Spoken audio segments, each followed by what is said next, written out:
your suit.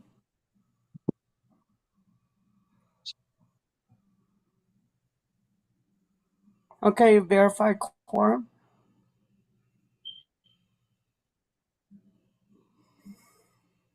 Secretary Wells.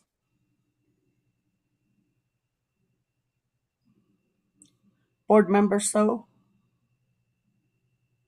I am present. Board Member Montoya. Present. And Vice President is here. 3 board members. Quorum.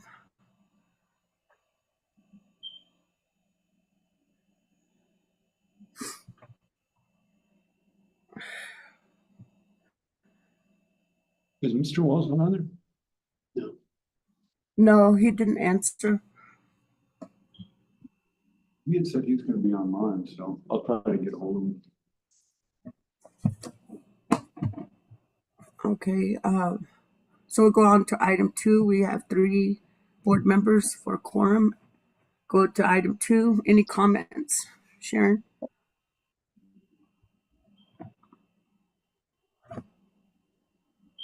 Yes, there is a comment from the audience, and I left it on the table with Mr. Carlson.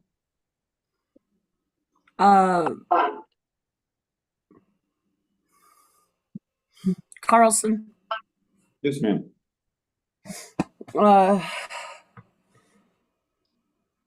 Did you consult with board attorney to see if that's comment is okay to read? I have not. Is she on here?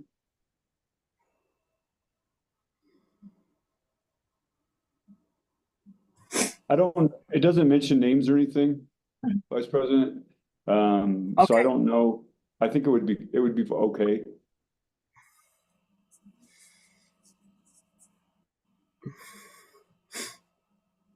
Okay, there's probably something we start need to doing. Okay. You want me to read it?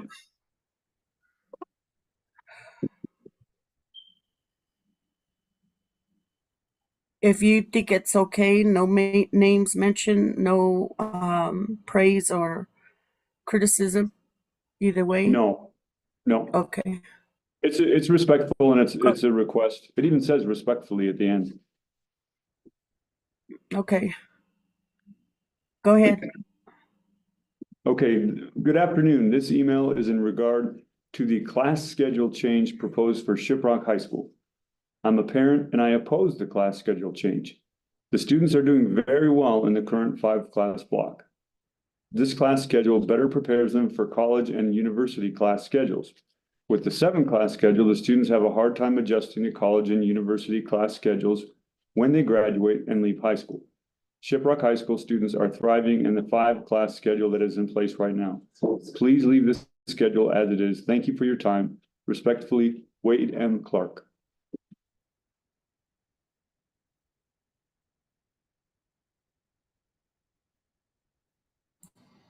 And that's it. Any other comments?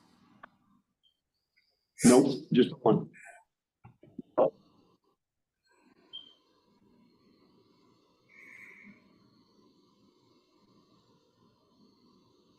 Okay.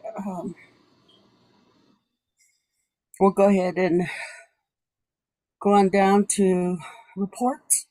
Item 3, reports. And on A, unique trip requests.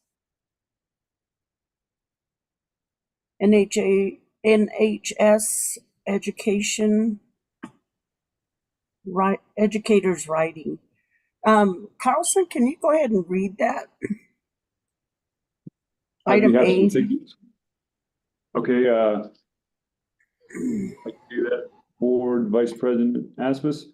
Item A, unique trip request, Newcomb High School, educators rising. Educator Rising State Conference, Albuquerque, New Mexico, February 28th through March 2nd, 2024, by Sandra Hill. And it looks like Ms. Hill is available and online. Okay, go ahead. Hi, we go to this state conference every year and the students compete. This is for the Future Teachers Career CTE. And they go to this conference and they learn a lot about teaching, and they compete in different categories for skills that they need to become teachers.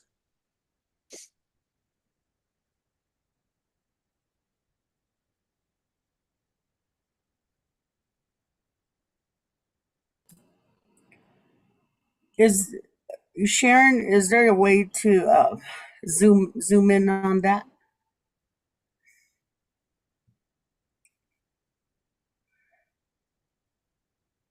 That for me? Yep.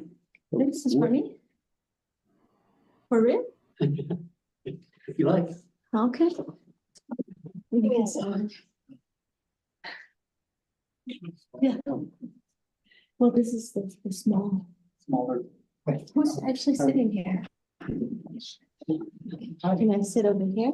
Yeah. Okay. We are on item 8, unique trip request. Okay. Sandra Hill. Okay, She I- asked if it could be like smaller on there, is that what she wanted? She wanted it bigger. Bigger. Okay. I guess I'm missing out on not understanding. What is it?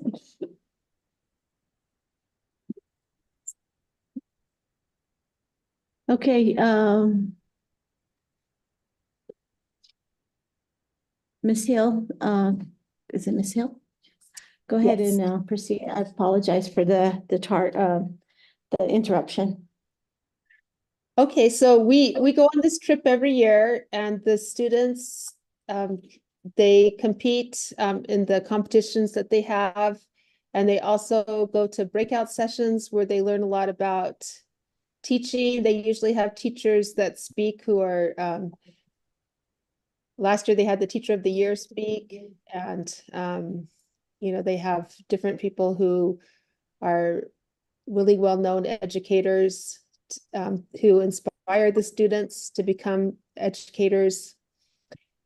And this is sort of like FCCLA or future business leaders. But it's for future teachers.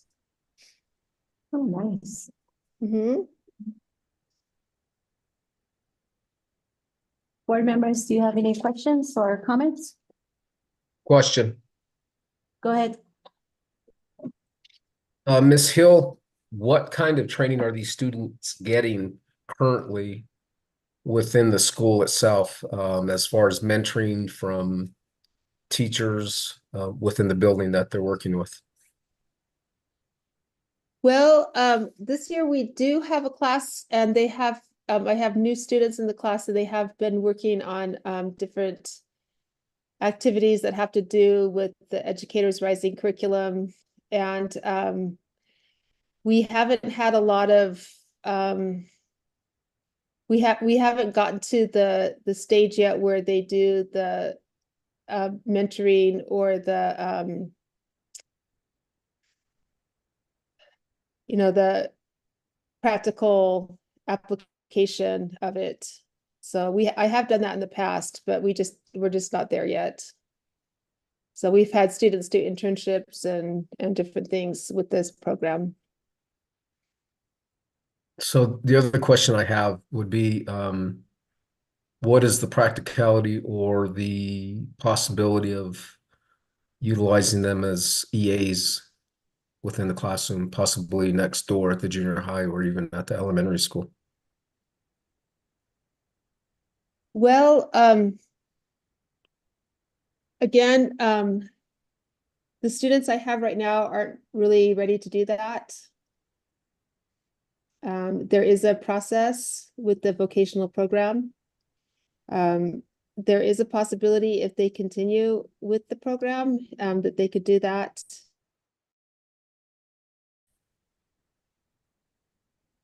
So, because we have done it before, but I don't know if they can be EAs. That's, so Educators Rising is a vocational program and, just like other programs, so, that are vocational.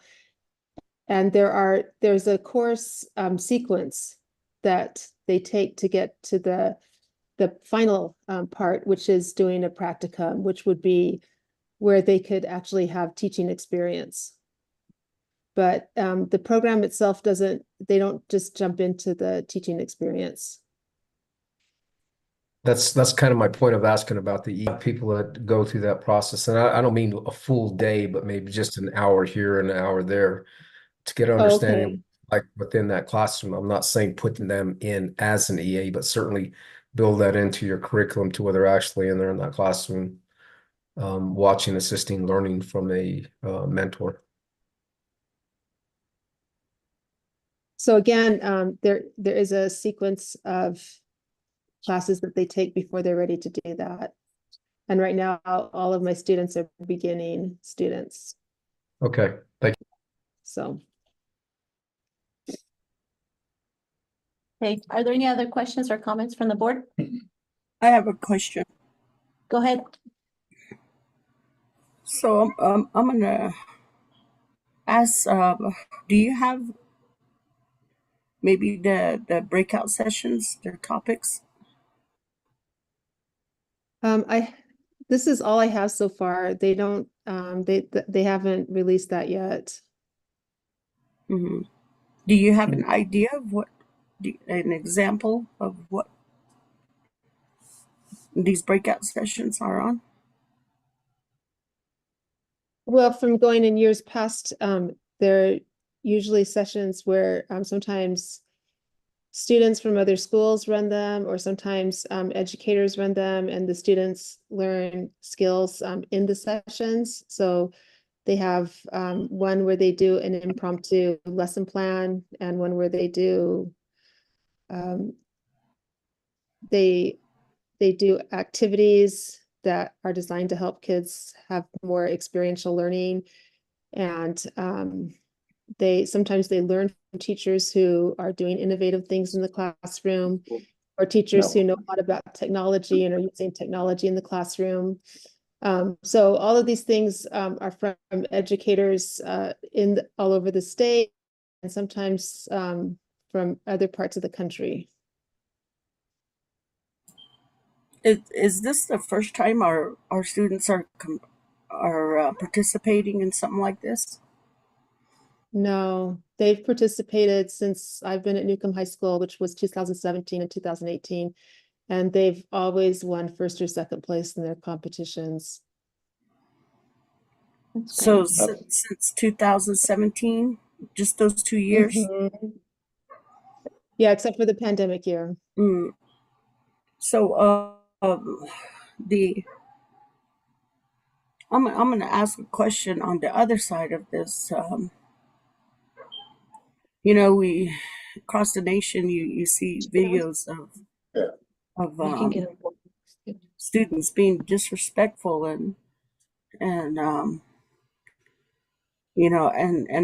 it really comes back to yourself as their sponsor. But I sure hope the attitudes are not built to where they come back and question their own teachers. Or I just hope that respect remains, and it's great that they are seeking this type of career, and but on the other hand, I just hope that we're not we Vice won't have President those. Estes, you're breaking up. Okay, so my experience with Educators Rising, and I started the program in Deming High School too, is that the students, they get a lot of experience with, so for instance, in my classroom, they have to do projects, they have to do presentations in front of the class, they have to teach a lesson in front of the class and do those things. And honestly, my students are mostly really, really intimidated by the whole thing. My job is to help them get over their shyness, to help them get over their reluctance to get up in front of people and to do the things that they need to do. And they usually are pretty much in awe of what teachers do. I've never seen them come back from the conference disrespecting the teachers. They usually have more respect for them. And they do get a lot of really positive and enrichment in the conference. That's that's great to know that. And I just had to ask that hard question, and I but it's good that thank you for explaining, and thank you. Mm. No, it's a good question. But yeah, so no, they I think the students at Newcomb mostly they just need more experiences. They are pretty shy, and they do have a hard time with a lot of the things where we ask them to do speaking and presenting. That's my experience, that anything that we can do to help them get more comfortable presenting in front of people. Like I said, it's a lot like the competitions are a lot like the FCCLA competitions, but FCCLA is for other vocation, but this is for educational vocations. And they also Ms. Hill, you have another question? oh, sure. Yeah, I just want to briefly kind of like sum up. I think board members, a lot of the stuff is in the packet, it's self-explanatory. For me personally, I'm very supportive of this type of initiative, and I don't think we need to really beat this item to death, if you catch what I'm trying to say. I mean, I think the intent is well met, well established, and all the stuff is there, and I just want to express my support, and hopefully we can get this item to get approved and move on. I just want to make that comment, because I mean, all the stuff that all the questions are being asked are in the packet. If you look at the documents, it's all in there, all in there. Are you done? Yes. Okay. Board Member Wells, do you have any comments or questions? Is he on? We're trying to get Mr. Wells on. It's not there yet. Oh, he's trying to log on. Okay. All right. I have a question. Sure. As it has. So I did say that this is a hard question to ask, and but that's not going to prevent me from not asking. And I do want our teachers to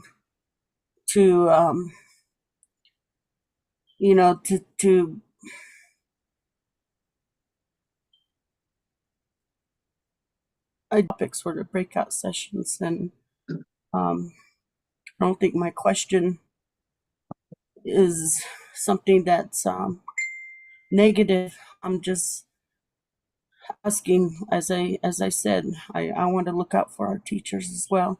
And these are hard questions, and I am going to ask. Thank you. Are there any other questions before we move on? Comments? Okay.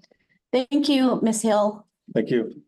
Well, thank you very much. I really appreciate it. And maybe when we come back, we can share more with the board, so you can have more of an idea of what it's like. But really, I think it helps I really think it helps the students appreciate educators and education and all the things that we do.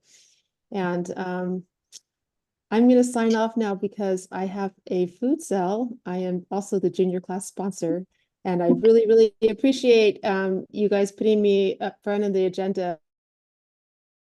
They've been waiting for me to come back, so.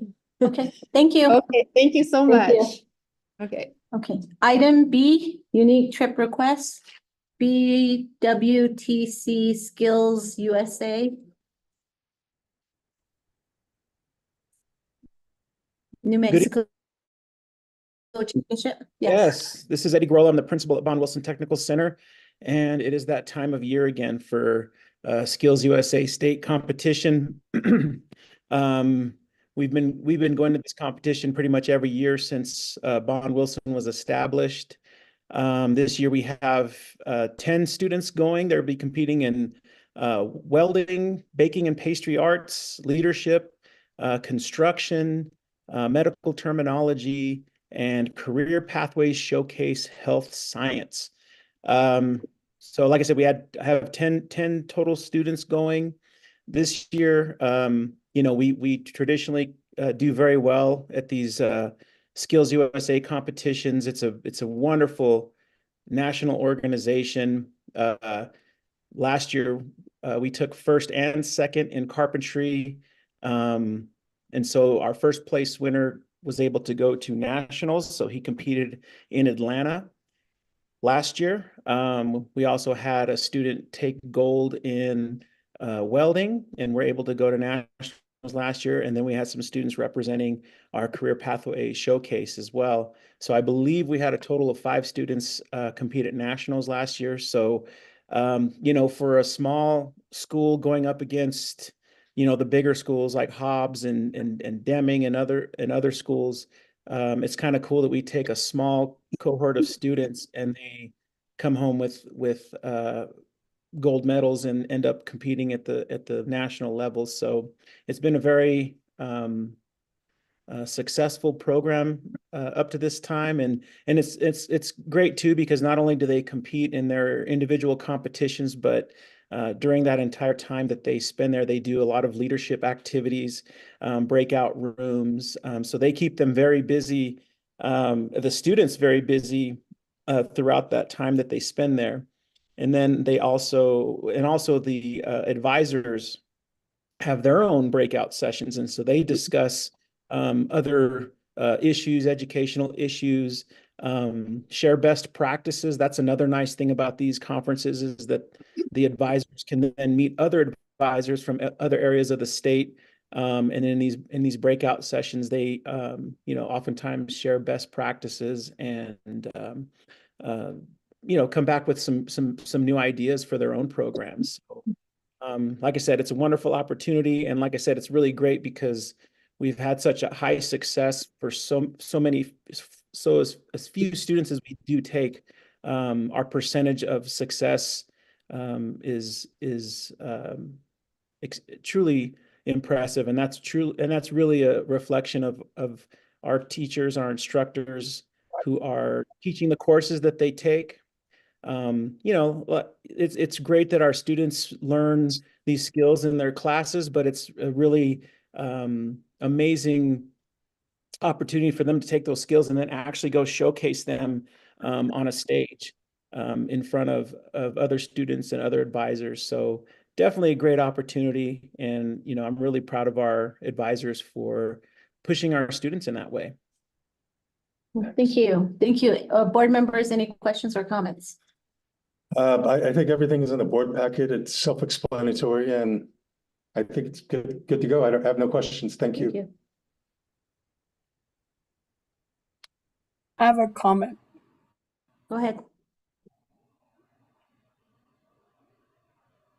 Yeah, thank you, Mr. Garula, that you're continuing this, and I think what is happening at Bond Wilson was pretty much the legislative dream, as far as technical trainings and things like that. So thank you. I agree, Mr. Corolla.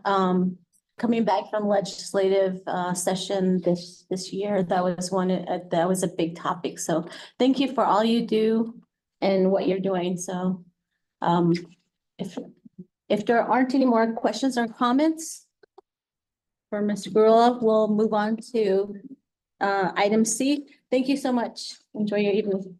Yes, thank you.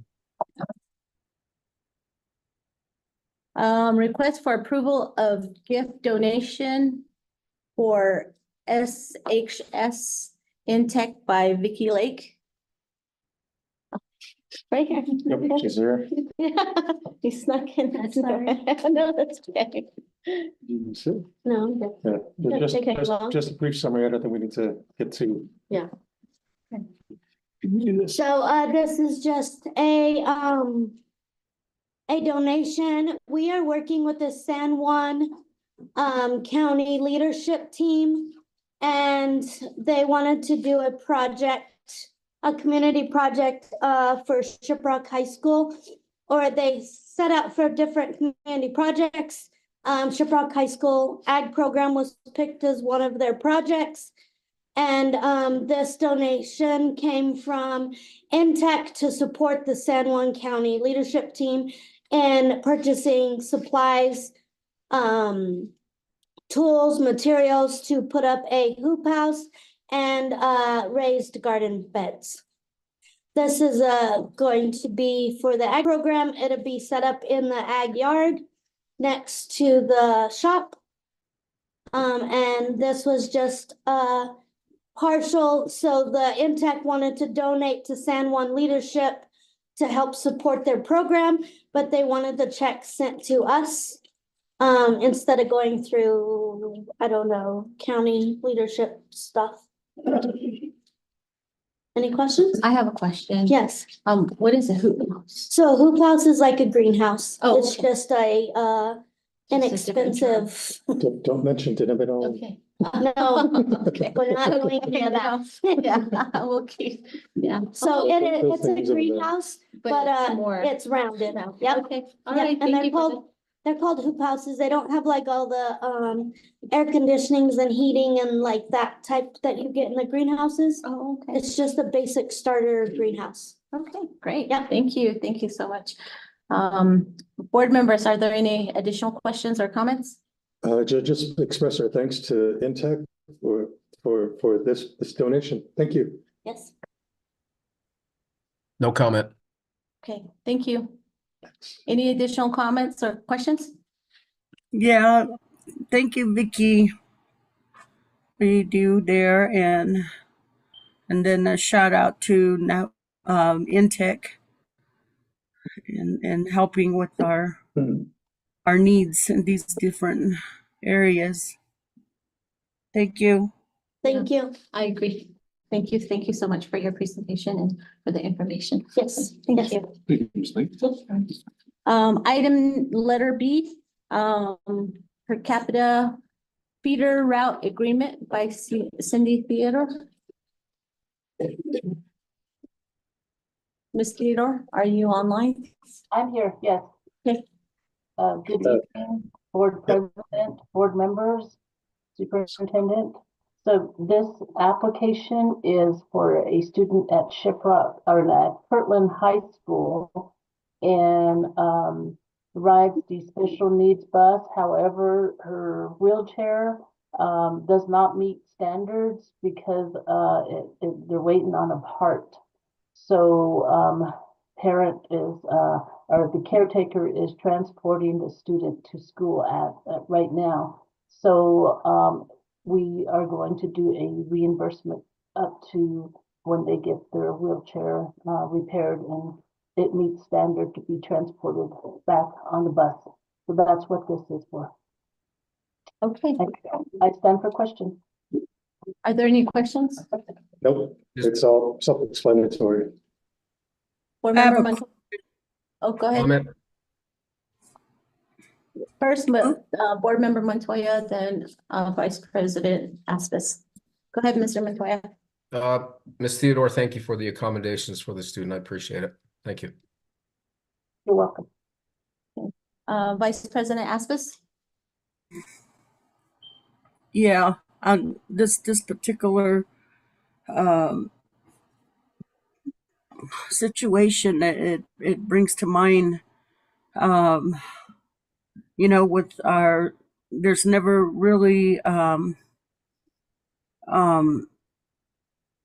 never really any talk or on policy regarding special needs and you know, our handicap students.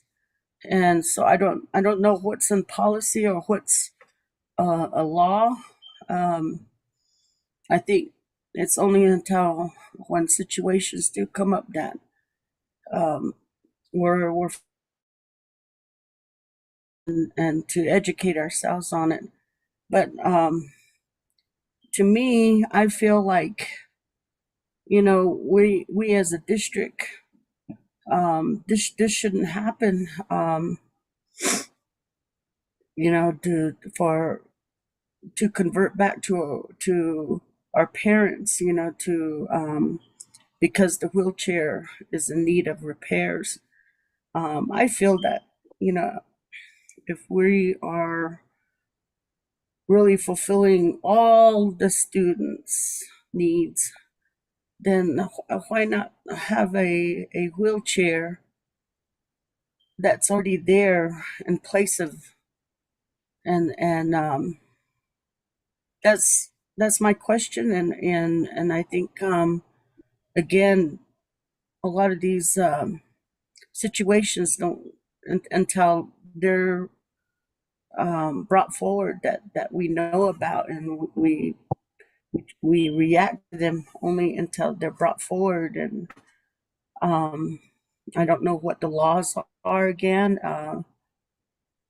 but I really think that, especially if they're a minority, then I think we owe that to them to have one specifically there for them so that they can continue to go to school and ride the bus. Okay, Thank you. all right, let me try to respond to that.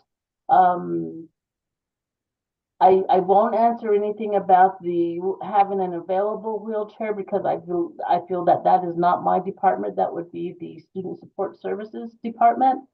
But as far as meeting state standards to transport students in a wheelchair on a bus, we do follow federal motor carrier safety administration laws. So that's where we get our, so for example, if a wheelchair, if a bolt is missing and it's tied with a string or, you know, a wire or something like that, that does not meet state standards. So that's where I come in. Okay, thank you. May I mean what you know, food and that kind of care for it, but we as a district reach out and do that for them and try to help. So in a case like this, how, you know, I'm not directing to the transportation, but to everyone. I'm not, again, I'm not educated on the laws, the policies, or the needs of a handicapped student. And so I think it's in our best interest to start asking ourselves how we can help and make this work. Superintendent Carlson, can you look into that and provide the board with that? I don't expect you to have that information, but if you We have a could, Director Sutherland online. if we could just get that, what the policy is and what that information for Vice President Aspis. That would be great. Yeah. Madam President, Yes.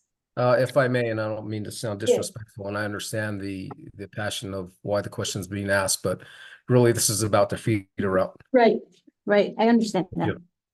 But I just would like to get the information. That's why I'm not requesting the information right now. I'm requesting that the board get the information via email. So, but back to the topic of the feeder route agreement. Okay, Are there any questions or comments? I don't. Thank you.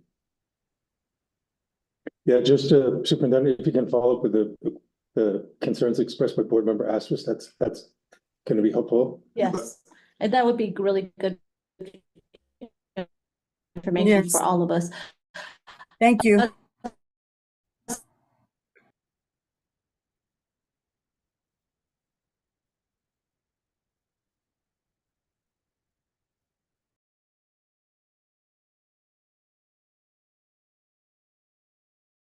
Thank you, Miss Theodore. Excuse me? You're breaking up. I couldn't hear. Are we done?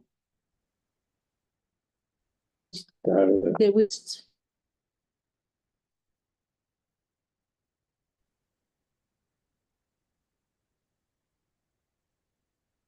Board President, we can't hear you.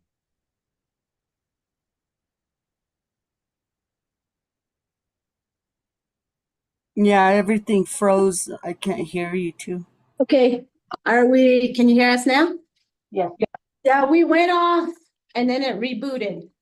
So thank you, Miss Theodore. I don't know if you heard me say that. So, and then we'll move on to item E, short cycle assessment report by Mr. Deswood. Thank you, Madam President Haskell, Vice President Aspis, other board members, Mr. Carlson, colleagues, and any guests that are on here. So I'll go over the data from beginning of year to middle of the year. So if you look at, go to the next slide. So our kindergarten through second grade, we use the state, I guess, mandated, state required iStation. So if you take a look at that, as we're August, September, October, November, December. So January, February, December, January look a little bit off. Part of that is because, and this will be consistent on all of the for kindergarten, first and second, because we have some schools that tested in December, and then we also have some schools that tested in January, and then of course February the window is still open, so all of our students haven't tested. But as you can see, our green is starting to increase. So if you look at December, January, those two are combined as well. Going to go to the slide. So now we're on first grade again, and as you can see, our green is starting to increase as we go from August, September, October, November. Our teachers in kinder through third grade are getting support from iStation. We have a couple of representatives, and by the way, this is a part of the packet that was purchased for iStation. Teachers are getting support from this group. They meet with them monthly, and then they also meet with principals on how to have data conversations. And as you can see, our data is increasing. We can go ahead and go to the next one. So this is second grade overall. And again, our greens are starting to increase. And of course, your darker green is level 5. The next shade of green is level 4. The next shade of green is level 3. So those, again, there's a positive trajectory on those numbers as well. We can go ahead and go to slide 5. Very similar. We're starting to see that trend as well. I think a lot of the support that principals and curriculum instruction and other departments, we looked at supporting, how can we support teachers, right? We did root cause analysis, and the support that teachers have been getting has been very intentional and has been very strategic. So a lot of it was minimizing programs and providing support for our teachers. The main one was training teachers on the programs, and then of course teaching teachers how to analyze the data and what areas where there might be a weakness to provide support, targeted support interventions, layer 2 and layer 3 interventions for our students. So we can go to the next slide. Oh, we're on math now, by the way. So can we go back up one? I didn't realize we switched to math until this now. All right, so again, math, we're starting to see those reds come down, and then our greens are starting to increase as well. Again, this is kindergarten. We can go to first grade now. And again, as you can see, these trends, it's starting to be more green, and our reds are starting to come down. Now let's go and go to second grade. So second grade, so a little bit, actually, this is a little bit stagnant. So this is definitely an area of concern. And whenever I saw this data, so our curriculum instruction team had a planning meeting a couple weeks ago, and I had sent an email out to all of our elementary principals asking what we're going to do to support these students in our second grade math. So again, we look at the data, we ask questions, what's going on. So I know Mr. Carlson had made a request a couple, I believe last month, saying, and whenever Mr. Carlson and I were looking at data, we noticed that there was a trend where teachers who had good data in math, they had an instruction of math in the morning. So that's definitely one of the things that we're going to be looking at. We shared that out with elementary principals to take it back to their teams about switching math content to the morning. And then, of course, I did have a conversation with Principal Bushy at Kirtland Elementary, and his comment was a majority of our walkthroughs and observations and feedback are in English or reading. So maybe we need to focus a little bit more of our walkthroughs and observations in math instruction so that we can provide teachers with feedback. So that was some of the things that we're looking at. We'll go ahead and go to the next grade level. So now we're looking at 3rd through 8th grade. This is the highly tested areas, 3rd through 8th grade. This is where we do the IMSA, IMSSA. It's a long acronym.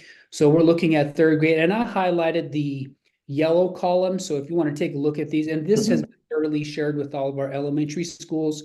If you go into elementary schools, we have schools where their data, actually a majority of the schools have their data posted so that whenever community members and family members, parents come to their buildings, they have their data posted, school-wide data. So if you take a look, I'll focus mainly on the district. So we went from 7% on our beginning of the year, and that's if you look at the yellow column, it's the second to the bottom. So when we compare ourselves to the state, it's at 15%. So if we go to the MOI, means middle of year interim. So we went from 7% to 14%. So we doubled. Very similar, we doubled just like the state did. State went from 15 to 29. We are behind, but we're showing growth. Okay, so that's one thing that we're seeing in 3rd grade. And this is reading. We can go to the next one. This is language usage. And again, we went from 5 to 10, we doubled, very similar. The PED increased by 9%. So we actually doubled our percent, and the state only went from 15 to 9. Okay, we can go to the next slide. This is mathematics. Beginning of the year, we went from 0% and we went to 1%. So we made 1% gain. And by the way, this is part of the reason. This is some of the data that Mr. Carlson and I looked at, and also with our C&I team. Schools also look at this data in their with their leadership teams, and the leadership teams take it to the PLCs to look at data, to look at what are we doing, right? Really looking at using our 90-day plan to have 2 focus areas, one in reading and one in math. And we're intentionally putting things in place, creating systems of support and creating systems for our teachers so that they are successful, and most importantly, so that our students are successful. So whenever we look at the state went from 2 to 10. Okay, let's go to the next grade level. So 4th grade, we went from 9 to 22%. Okay, so that's almost a 13% growth. The state went from 19 to 35, so we're growing as well. Here's some interesting things though. Notice that's 35%, and this is what Mr. Carlson always talks about, is we have pockets of really good teaching, but not only that, but we have teachers in school. So this is what Mr. Carlson says, we know our students in our district can be as successful or exceed the state average. So if you look at Judy Nelson they're at 39%, right? You see also Kirtland Elementary School and Eva B. Stokely at 28%. They're right there with our other 4th graders across the state. So that's whenever you hear Mr. Carlson say, we know our kids can be successful. This is what he's talking about. Okay, let's go ahead and go to the next slide. Here again, language usage, we went from 17. This one stayed the same, so it was a little bit stagnant. Again, we were trying to figure out, okay, what's going on? The PED or this across the state, there was only a 27 to 33% gain, 6% as well. Very similar though. Look, we have Eva B and Judy Nelson that are right, a couple points below the state average. Okay, so good teaching going on, and those are some of the things that we're trying to look at and ask. What are these schools doing? What is this grade level doing that we need to be able to duplicate to other schools? Let's go ahead and go to the next slide. Nosh Chitty, it's 0. Yeah, I'm just want to raise up, like, there's 0 at Nosh Chitty, 4th grade. That's correct, right? And those are some of the questions that so whenever, so schools looked at this data mid-year, okay? And whenever they wrote their 90-day plans for the second half of the year, which were approved last week and some as late as this past week. So we really look at strategies, what's going on. So Nosh Chitty, whenever you look at their 90-day plan, which, by the way, those 90-day plans are available to the public, to families and communities can look at those 90-day plans. That's something different within this last year is, the plans are essentially written for just the teachers and the principal and then the district. But now the public education department has said, you know what? In order for the families to hold us accountable, we need to be able to share those to the public, and that's what's been going on. So if you look at Nosh Chitty's and you look at their critical actions, which the critical actions are the action steps, so that we can try to eliminate or try to increase scores. So the desired outcome would be, our students are scoring on target, or we're increasing our percentage. And according to the public education department, a stretch goal is 10% or more. Okay, so whenever you look at schools' 90-day plans, their stretch, if the school scored 20% in proficiency at the beginning of the year, their stretch goal will be 10%. And of course, as you get higher in the 90s, they say that stretch goal comes down. But again, like I said, Nosh Chitty and some of our other schools that scored 0% proficiency. So one thing is you look at that on target, right? Now, that's the first criteria you look at. But then you also go to the students who need support, right? That very left column, which is right under the M in this case. And you also look and say, okay, did we move kids? So if you look at Nosh Chitty, they were at 100%, right? So that's beginning of year, 100% of their students were at need support. So when we tested in the middle of the year, they moved 25 kids. So 100% of the kids needed support. Now only 75% of the kids. So in this case, there's only 8 kids. So 2 kids moved to the middle, nearing proficiency mark. Okay. So then initially the column that's yellow, but then after that, the second criteria we look at is, did we move kids from the very left side to the middle? And then similarly, did we move kids from the middle to the right? Okay, so so the whole goal is to move kids to the right, and so then that secondary area is what we look at as well.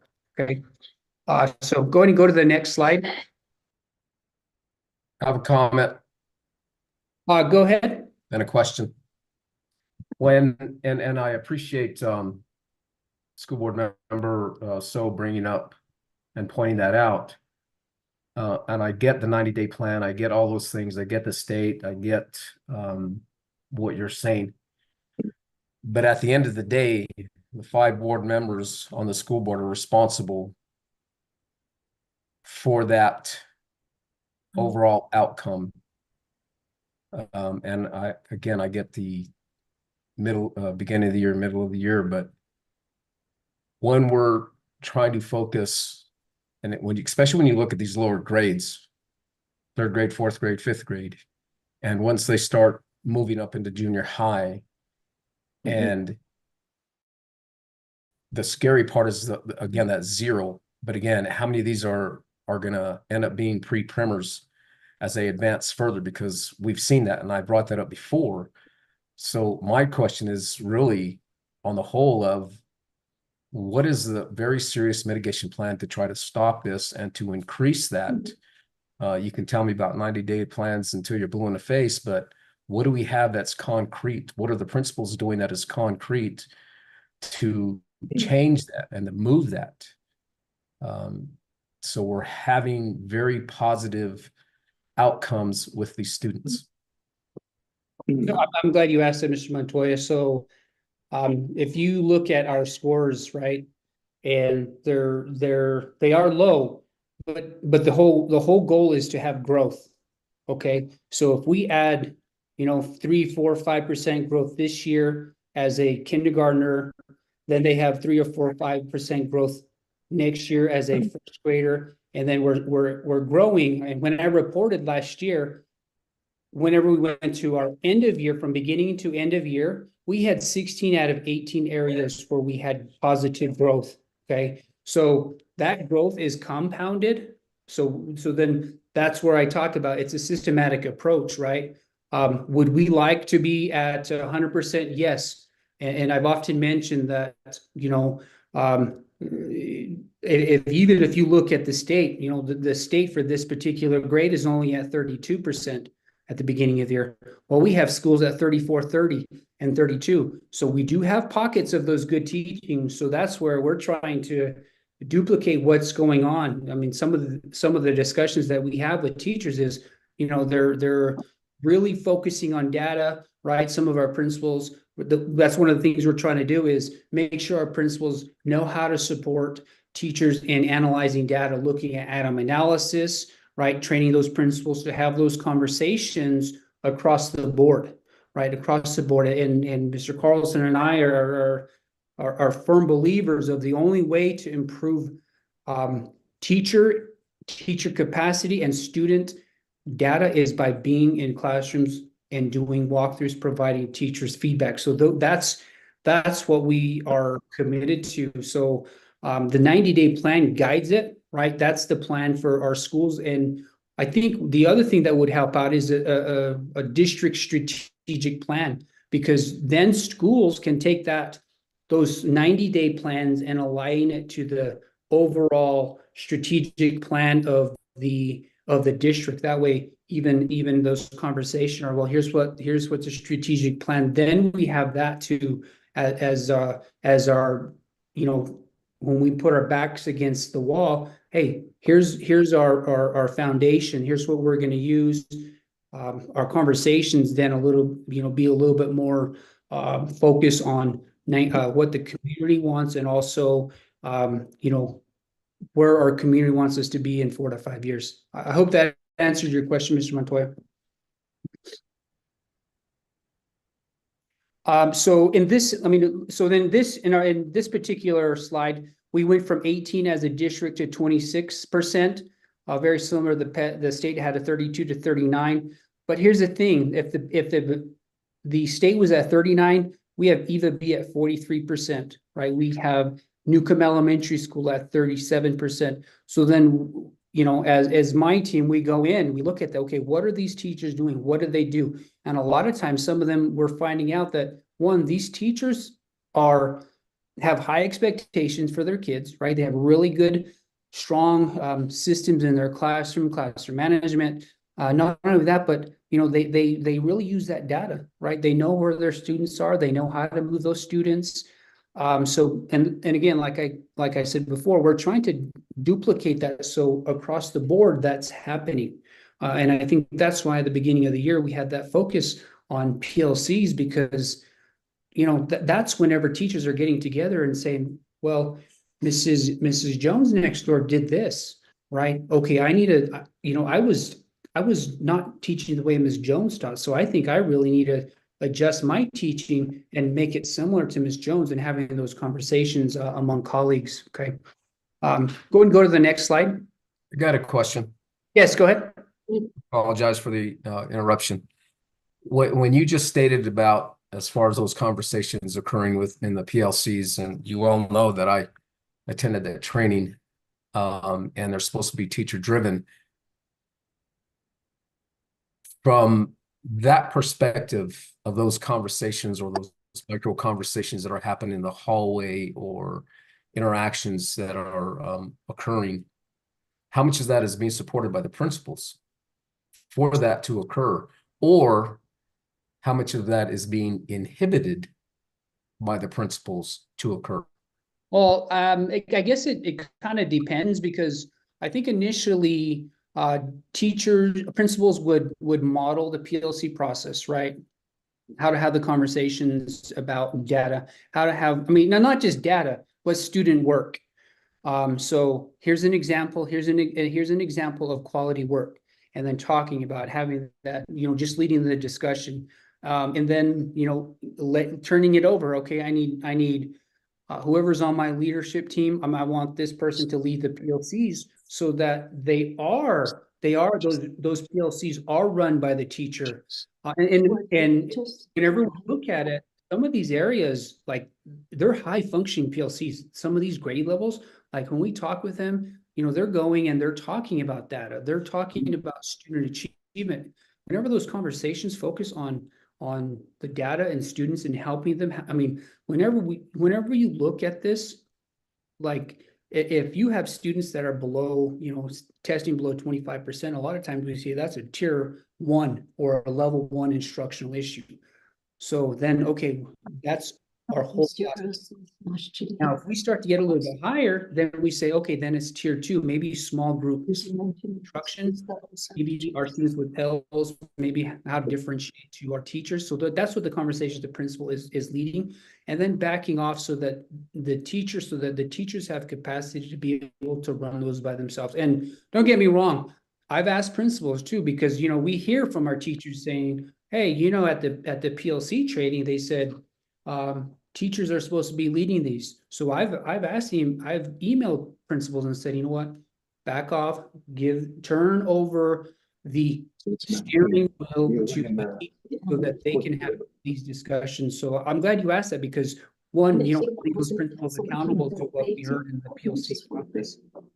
Okay, so I'm glad you responded to that, and I appreciate that. And then again, I'm hearing sounds like there's some back conversation I heard, the number 0, and that's a little frightening to me again, because when you look at the reading, when you look at the language, the goose egg for some of these locations, or in particular one of the locations. But the other question I have, are the ISOs supposed to be leading those PLCs? So ISOs can, right? I think a lot of it is on supporting teachers as far as instructional support as well. So we definitely, beginning of the year, we did go through and provide an updated job description, because we had heard some locations ISOs were, which are, ISO stands for instructional, social, emotional learning position. So we had updated saying, you know what, PERB, CBA, the only person that's supposed to be formally observing teachers is their supervisor. So we told them to back off of that, but they can be in there helping out, having these conversations. And, I think one thing too is just spot checking, right? A principal does not have time to go into every PLC and be in there. So one of the things, as a principal, is reading the PLC notes. Are they having conversations focused on data? I mean, as a principal, that was how I monitored if my teachers, what their discussions were about. Okay. And then that's what we're trying to do. That's the goal. Now, don't get me wrong. We have pockets where it's not happening, right? And that's reflective. And that's where we're trying to support the building leaders, because the building leaders are the ones that are holding the teachers accountable. And I see the 0 too. Keep in mind, that went to 25%. But if you look at 8 students, that means 2 students moved to proficient. Again, I look at, it started at 67 for who needs support. That dropped to 50. So we move kids to the right. That's the goal, is we need to move kids to the right. I would love 100% proficiency, but it's kind of like really, like it's a really, like, it's almost, I hate to say almost impossible, because like the highest proficiency I ever achieved as a teacher was 38%, and the PED like recognized the work I did. So whenever you see some of these teachers like a 43, if they outscored the state, that's like recognition. If you see a 29, they were pretty close to that state average. That's some good things going on there. Okay. So my question to that comment that you just made, and I appreciate you said that as well to Mr. Deswood, and using your past experiences, but have you asked those successful teachers what they're doing, or are you just relying upon what the principal is saying and assuming that the principal is the one that's going in there and giving them direction or guidance or helping to lead that change? So in some instances, yes, I do. I do go in there. This year I'm at about 89, 90 walkthroughs that I've been in the actual classroom and doing 5 to 10 minute where we're watching teachers teach. In fact, tomorrow we have teachers, we're meeting down at Newcomb, and their elementary principals, it's called calibrating. We're going in there and watching 2 or 3 classrooms, and we're calibrating walkthroughs so that there's a common belief of what good teaching might look like. So with that in mind, like, do I have a conversation with all 600 plus teachers? I don't. But do principals have that conversation? Yes. Do my coordinators have that my coordinators have those conversations with those teachers? Yes, they do. There's someone within our team that does have those conversations, or they're visiting PLCs, or they're in there with leadership teams. I mean, we're constantly in buildings supporting teachers, but not only teachers, but supporting principals. I hope that answered your question. Thank you. Okay, so we'll go to the next slide. Mathematics, yes, we do see, look, we see some zeros there, right? But look, we moved it. We went to 3%, 12%, 1%, although this one we went backwards. We went from 2 to 0, right? So then we got, okay, what's going on here, right? We need to dig a little bit deeper. I know this particular grade level and school, right? Their 90-day plan is focused on, okay, what we need to reset. Why did we not move any kids? All right. Again, look, we went from 60, but now we went to 80. We went from 38 to 20. We did move some that were in the nearing proficient to 29. Well, actually, we went backwards. So then there would be an area where we really need to have a conversation. But overall, as a district, 5% to 11%. So we increased 6%. Okay, so what is that? Doubling it is just about 120% growth increase. The statewide went from 14 to 26. And I think one thing that's nice is, like, we're not there, but we're showing progress. All right, we're showing progress, and like I said, 3% here, 3% next year, 3%. We're now, like, that area where I saw that in Nizhoni, that is an area of concern. But if you look at it in totality, we do have growth. Okay, let's go ahead and go to the next one. Madam President, Yes, I have a question for the superintendent. go ahead. Superintendent Carlson, Yes, sir. are you okay with mediocrity? No, sir. Neither am I. And I don't think the board members are either. And again, to the comments that are being made about pockets of success and how those are utilized or not utilized, how they're respected or not respected, to the point of the building leaders understanding who can and who can't, and then utilizing that and creating some kind of synergy to really move the needle, as it were.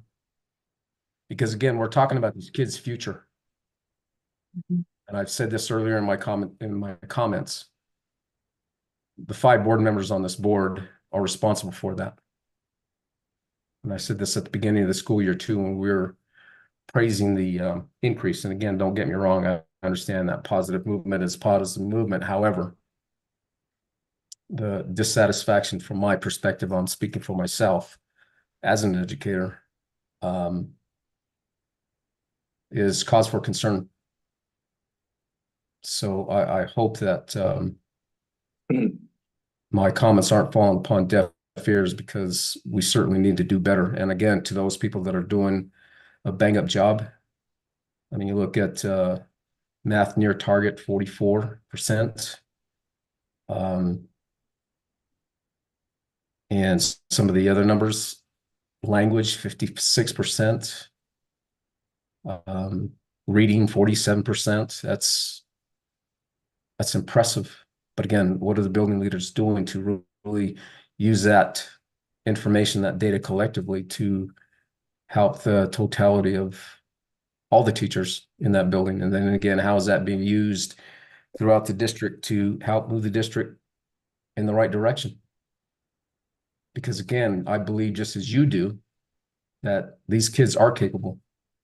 They have to have capable human beings educating them and capable leaders leading them, just as a capable superintendent and a capable board setting those parameters and guidelines and having that vision for them.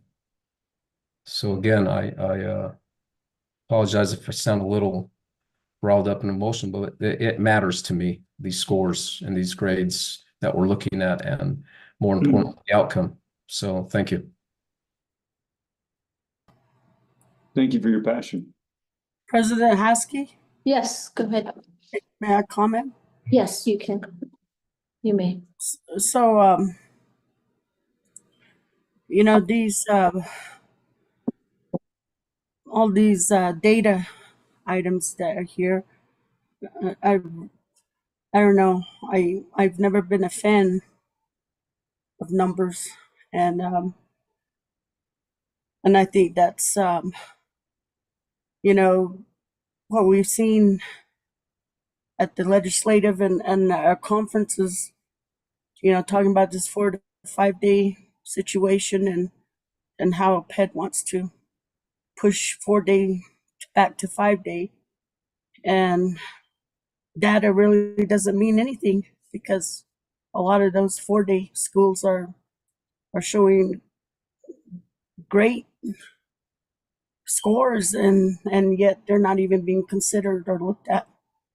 And I do want to say also is that I think if I have to really look at our district, and I think there was the time that when we really had a setback, and that was the firing, the termination of all our principals. I believe that set us back, and we truly had 3 outstanding principals that left because of that. And then that's not even just the principals. It was some of their support staff that followed them or left because they were no longer there. So I think that was a big hit to our district, and we're still recovering. And I thank the board that came on after that, and because yes, 5 us board members were responsible, yes. And I think the ones that did come on after that to have enough passion, enough sense to make it better into what it is and what we're trying to improve on. Thank you.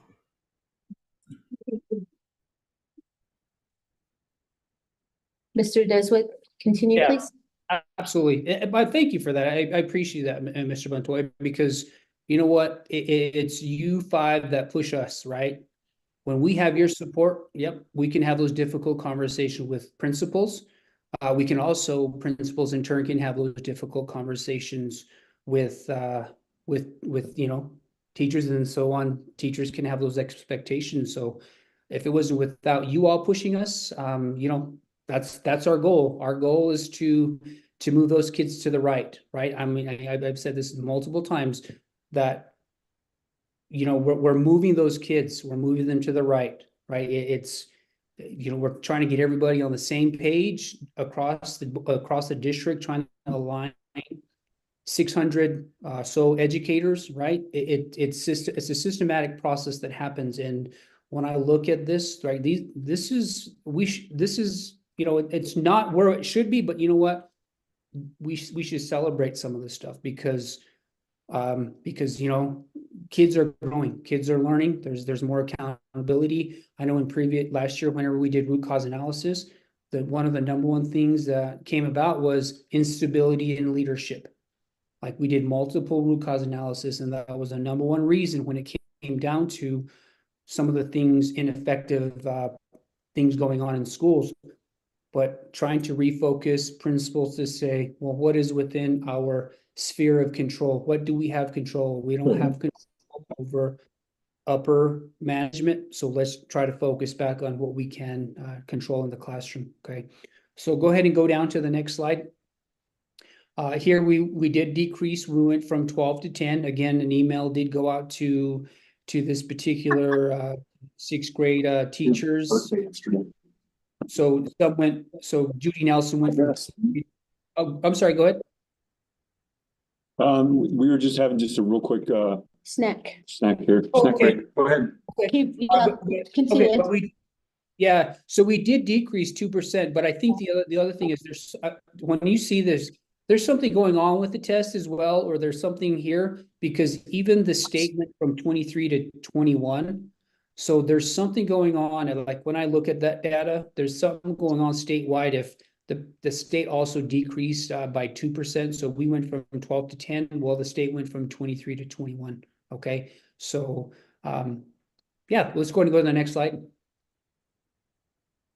Mathematics, we went from 13 to 26. We doubled that. Okay, this is also sixth grade. We had OHO had 1% above the state. We had Kirtland L that was a little bit below the state, and then we also had Judy Nelson that was 12 points above the state. Okay, so good. I mean, pockets of good teaching, and that's what I mean. We're trying to leverage those areas and trying to figure out what they're doing and duplicating that. Okay, next slide. Seventh grade district, we went from 12 to 13, so we increased. Very similar, the state increased only 1%. Okay, I'll go ahead and go to the next slide. Language arts went from 11 to 15%, so we had a 4% increase. The state went from 27 to 33, so a 6%. Okay, let's go ahead and go to the next slide. Math went from 68, a 2% increase. This state went from 12 to 18. Very, very close to look at Kirtland Middle School. By the way, Kirtland was on CSI status in previous years, and with using 90-day plans and root cause analysis, they improved their subgroup scores, and they are now off CSI status. And there's good things going on. Part of it is last year we had 9 schools on CSI or MRI status. This year we only have 6. Okay. So those are the successes that are important, that we need to celebrate. And trust me, we are having difficult conversations with areas where we saw growth, because there was one particular grade level in Nosh Chitty where we were really questioning what's going on. That particular grade level in that school showed growth of 25%. So these conversations are happening. Let's go to the next slide. 8th grade, we went from 20 to 21, 1%. Look at our KMS again, 35 to 29%. Okay. And there's some things area that just are not within our control. And I'm going to be honest with you, you look at TBA, and math, we literally had no certified teachers in those 2 grades until maybe a month or 2 ago. Right, that's the importance of having highly qualified, certified teachers in our buildings, right? I mean, I don't know if y'all remember last year, but we lost 60, 70 teachers who had to return back to the Philippines. That made a tremendous impact on a lot of our achievement and the support that students were getting. Okay, let's go ahead and go to the next slide. This particular area, we went from 5% to 16%. So we had an 11% increase, 25 to or 12 to 24. So the PED doubled, or the state doubled. But here again, Kirtland, this is it, Kirtland Elementary, and they have a very systematic approach to holding teachers accountable. But so good thing going on there. Go ahead and go to the next slide. Mathematics, 8 to 13. Very, very similar to, well, a little bit below the state growth average. Go ahead and go to the next slide. All right, thank you. I stand for questions, and again, like I said, thank you, Mr. Montoya, for pushing us, because it's that push and challenging us to, we don't want status quo either, right? I was never a status quo principal. I know Mr. Carlson isn't as well, and that's kind of systematically what we're trying to do across the district. And whenever we look at the support that schools need, the biggest thing that they keep saying is strategic plan. We need a strategic district, strategic plan that we can lean back against. Okay, that is, to me, one of the most important things that we need within our district. Okay, so thank you. Board members, any questions or comments? Question for the superintendent. For this report, just a simple reflection about where we currently stand and how much more we've got to go. So I think that the data that we've received so far with our kindergarten all the way through 8th grade is good. It's a good point to take a look at where we stand as a district and where the improvements are. Even just looking at some of the numbers, what I'm almost amazed by is how in the same community of Shiprock, we have a school on the north side that has entirely different test scores than it is for EVP Stokely. And all these students, to me, they come from the same backgrounds and probably the same socioeconomic status and so forth. So all those things aside, to me, what matters is what's going on at school. What is this school doing different that has different outcomes versus the other school on that side? But overall, it's trying to look at what we have, as Mr. Deswood had stated, what do we have the greatest control and influence over, which is what's going on in our schools and what's going on in the classrooms. And hopefully your building administrators and teachers are doing what they can to continue to improve outcomes. Even down in communities that are served by the Newcomb and Lost Chitty, there are pockets of success. Like I think I saw Newcomb Elementary 5th grade doing really well, but then the grade before and after seemed to, there are huge differences. So those are some of the big questions that probably have to be looked at by the district administration. And of course, by your staff team. But it's a good point. I mean, the data is what it is, and I think there's a lot to do going forward. Thank you. Thank you. Are there any other comments? Questions?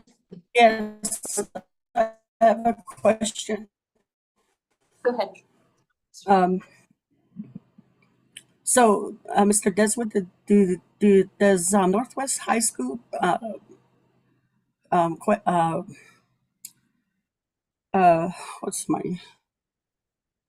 do they answer to state PED? I don't believe they do. I think they're a tribally controlled school. I'm not too sure if they're actually in New Mexico Vistas, which is the site where all of our school data is shared, whether English or English reading and our science data. So I don't think it goes on ACES, right? Okay, we're comparing oranges to apples. So I just wanted to ask that question, and then also for the comment made by Board Member Montoya, and I apologize for saying this, but I believe that was threatening a person that's supposedly 1/5 of the boss of the superintendent to ask a question like that. I think that's threatening. Thank you. As members, we don't delve into this kind of back and forth. Let's keep the topic to continue to do the best for our students. Thank you. If there aren't any other questions for Mr. Deswood, I would thank him for this evening and for his report. And we would like to continue to see the the data. So Absolutely. thank you. You Yeah. all.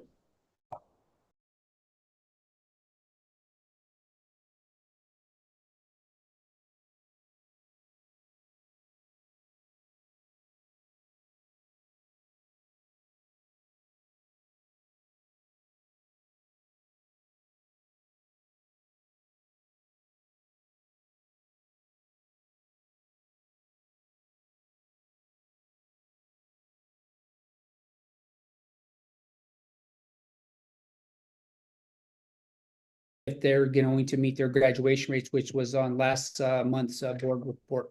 Thank you. Thank you.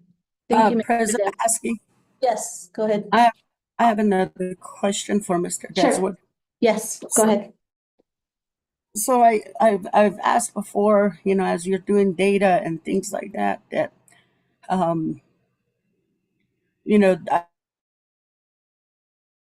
the legislative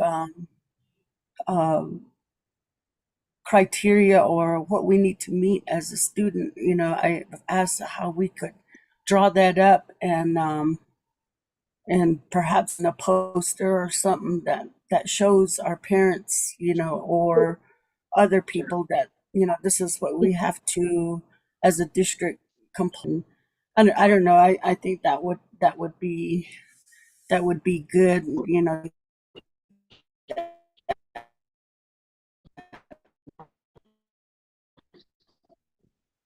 In each school, the schools have data walls, usually when you first walk in. That's part of one of the requirements that we've been talking about, you know, celebrating the positives where you're seeing growth and I know it's one indicator, right? In whenever you look at school improvement, these are lagging indicators. What you're seeing here is a lagging indicator on the front end, like we're trying to change instruction, right? We're trying to change teacher morale and our people are hearing it, right? And that's attributed to you board members because you all have provided stability and leadership for the last year and a half, right? And you know, when our staff know what to expect, right? That they come out of their comfort zone and give more to their job. So a lot of that is attributed to you as board members and holding us accountable because you know we hold principals accountable and principals are holding teachers accountable as well. So thank you all. There's nothing else. We will move on. Thank you, Mr. Deswood, for your presentation. Thank you for the information. To letter F, short cycle Diné language assessment report by Dr. Belinda.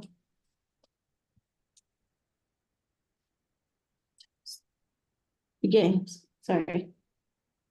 Yat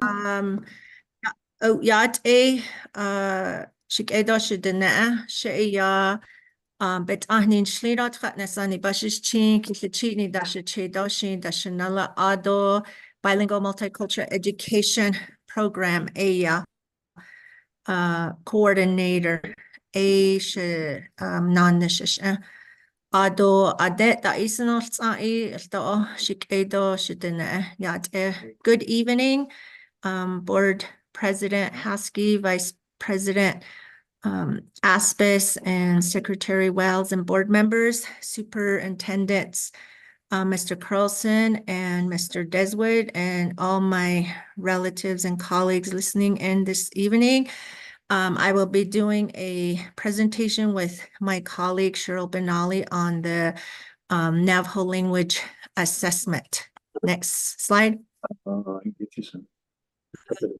Under the the bilingual multicultural education program is a state-funded program.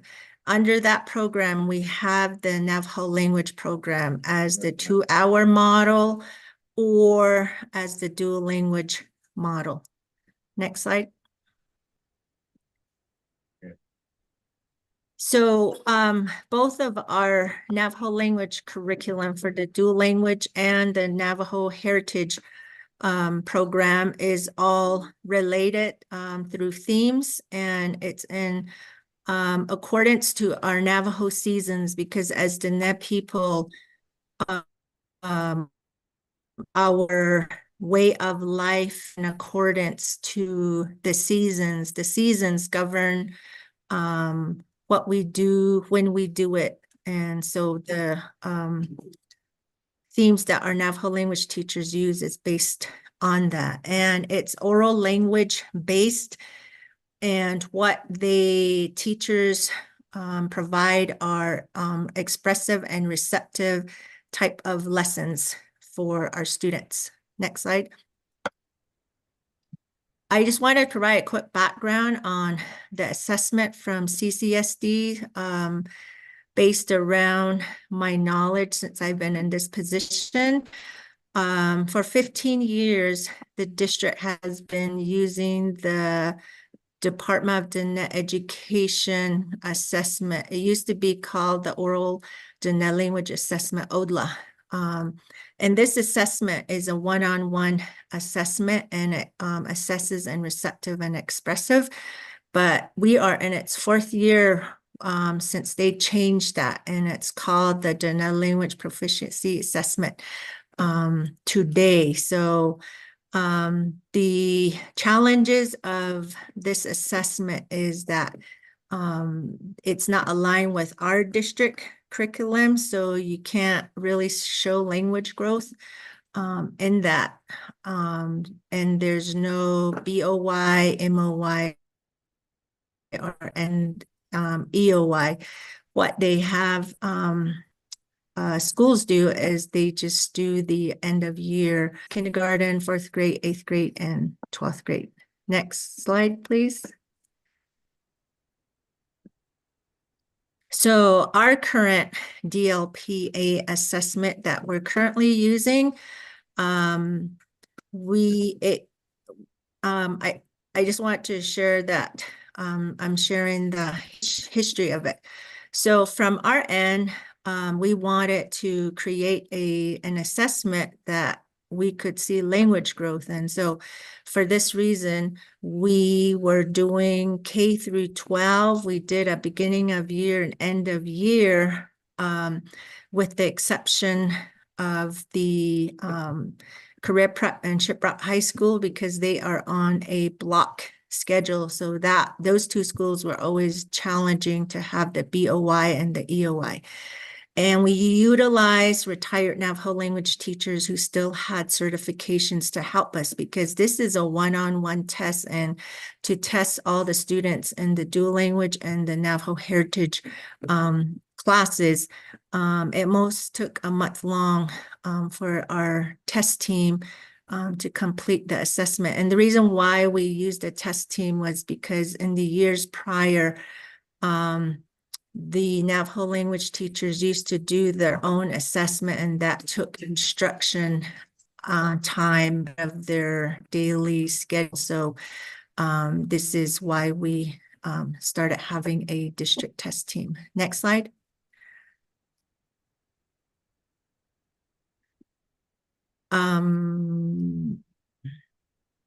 It's not showing all of it. I don't know why. But the types of assessments that we have right now are, and remember, the curriculum that we teach is for expressive and receptive. So the assessments that we're currently developing is aligned to the curriculum that we have, and it does assess receptive and expressive. And so, and the time-wise, we have to keep that in mind too. The 1 hour or less that they instruct, we can do so much, but the assessment types for our Navajo language assessments are observations, games, entry, exit tickets, and the question and answering part, which assesses the expressive part of it. And then these assessments are also aligned with the Navajo Bilingual Seal objective, because with the Navajo Bilingual Seal, it tests expressive and receptive language. Next slide.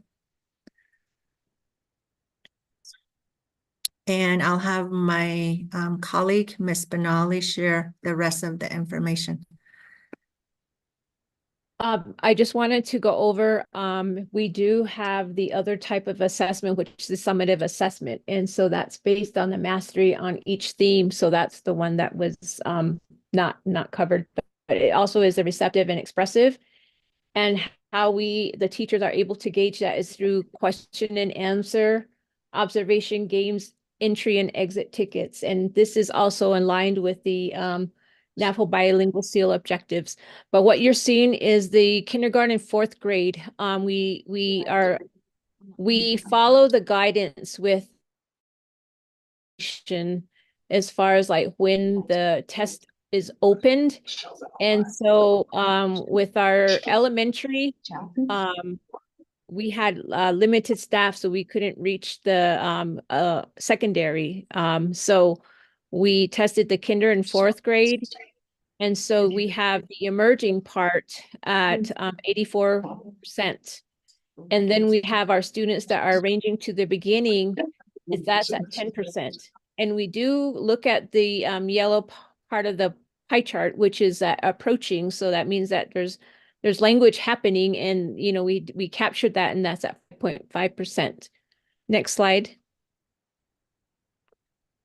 We assessed the 8 elementaries schools, and so at the elementary school, there are heritage teachers. Some school sites do have 2 heritage Navajo teachers, and these assessments were done 1-to-1.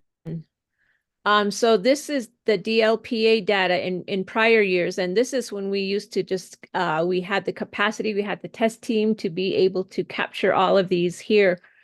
And if you send to 2022, we had elementary schools. So we had the developing at 2.1%, and then we had emerging at 63%. Then we had beginning at 16%. So if you see in that one in Elder, we had in the orange part, we have emerging, and that is at 59%. And then developing, we were able to measure at 37 or 3.7%. At the high school level, and so how language works is that we were able to gauge a proficiency level at 1.5%. So during that school year, our high schools were really working hard to see our students that were able to become proficient in some of the all the areas of the expressive and receptive areas. We had 1.5 that was competent. We had 32% that were emerging, and 51% approaching, and the 13% at developing. Next slide. That is basically our short cycle. And so when we do we really didn't mention our middle of year because we coincide the assessments with that. And what we trained the teachers to do is to do what Dr. Begay had mentioned was the common formative assessments. And we let our teachers know that they need to have at least 10 CFAs within per quarter within their lessons. So they see how they would gauge and see language growth. And so another thing that we didn't mention on this is that we do have one school, Newcomb High School. We have 10 students that are scheduled and set to participate in the Navajo Nation Bilingual Seal assessment that's coming up tomorrow and also on the 29th. So we are very excited to have that many students that are going to be participating in that assessment.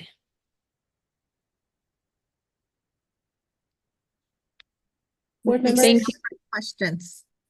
Board members, do you have any questions or comments? Yeah, I just wanted to say that thank you, Dr. Begay, and your team with regard to this information. For me, I'm also more curious about what the outcomes are with the Eva B Stokely Immersion School and just some of the programs that are going on with Eva B. Stokely. This also ties into another one of the oppositions that I've seen with regard to some of the data I've seen at other schools. In particular, there's one school in Arizona with Windrock School District that's Deneb in their school district. And what's interesting about that school is that the students who are in the bilingual immersion type program, they're actually doing better on English language arts and math than the English only type students, which is interesting. And that's like a pure, almost like 100% immersion type school. So in that sense, the students that are attending that school are doing better on the ELA math assessments than kids that are being taught English only. And then I was kind of looking at some of the data with Eva B. Stokely. Maybe there's a crossover effect. I don't know if you have that kind of correlation data to show that maybe that students that are a part of this, but the immersion program are doing well academically compared to other students. So I'm not sure if the district has that kind of data, but that could be something to look at. For this year, do we have any students that are going to be taking the bilingual SEAL assessment or have a good chance of passing that test? I can answer for the bilingual SEAL for Newcomb. We have encouraged the teacher that, of course, the students have stayed within the program from 9th grade all the way to being seniors. And so we have our secondary teachers that provide a placement assessment, but prior to entering the class, so that way they're placed accordingly. And so, for example, we may have Navajo for intermediate speakers. And so those are as they move up and they go into the intermediate class, we encourage the teachers to talk to their students about taking the bilingual SEAL because they're at that level. And so a discussion was made today to encourage that the students move up to advanced. But with that, the teacher sees them daily and they know the progress of what they are doing.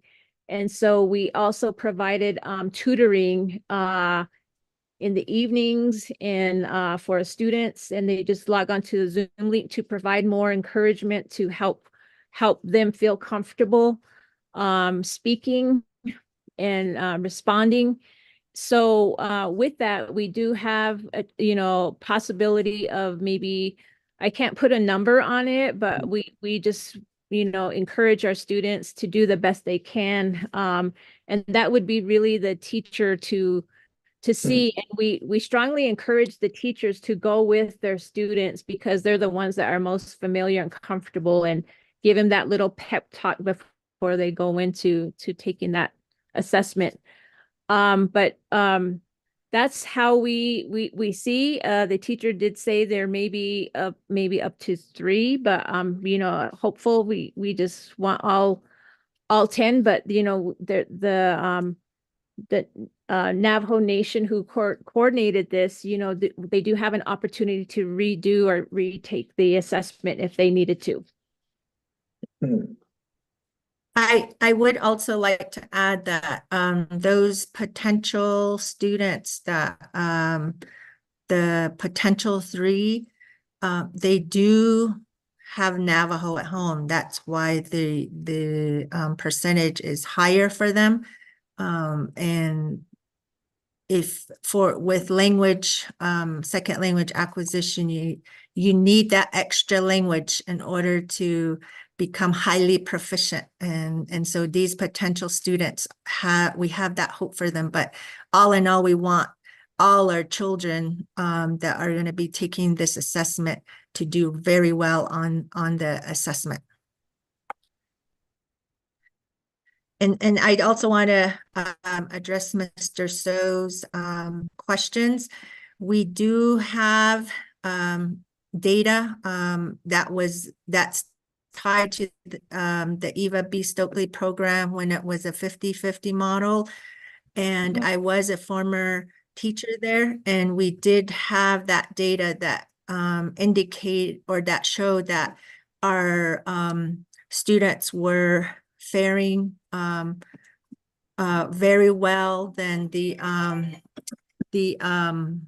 core content students. But we are in the third year of a 90-10 model now. So, and the challenges are there with the combined grades and then the 90-10 being brand new with the teachers. So, but we can provide some data on that. Good. Because at least from my perspective, and I think from other board members, is if we're able to replicate success, then I don't see why that it's being able to build capacity within that school to try to with the overall goal of improving outcomes across the board. But if that data shows that that what's working there is working, I don't see why it can't be expanded to make sure that it's a successful model across the board. Which leads into one of the comments that were brought up on the data that was talked about earlier is if there are pockets of success, how can that be replicated in our schools across the district?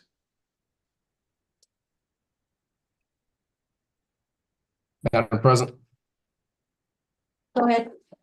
I do have a comment, a few questions. Board member, so thank you for bringing up Eva B. Stokely. Dr.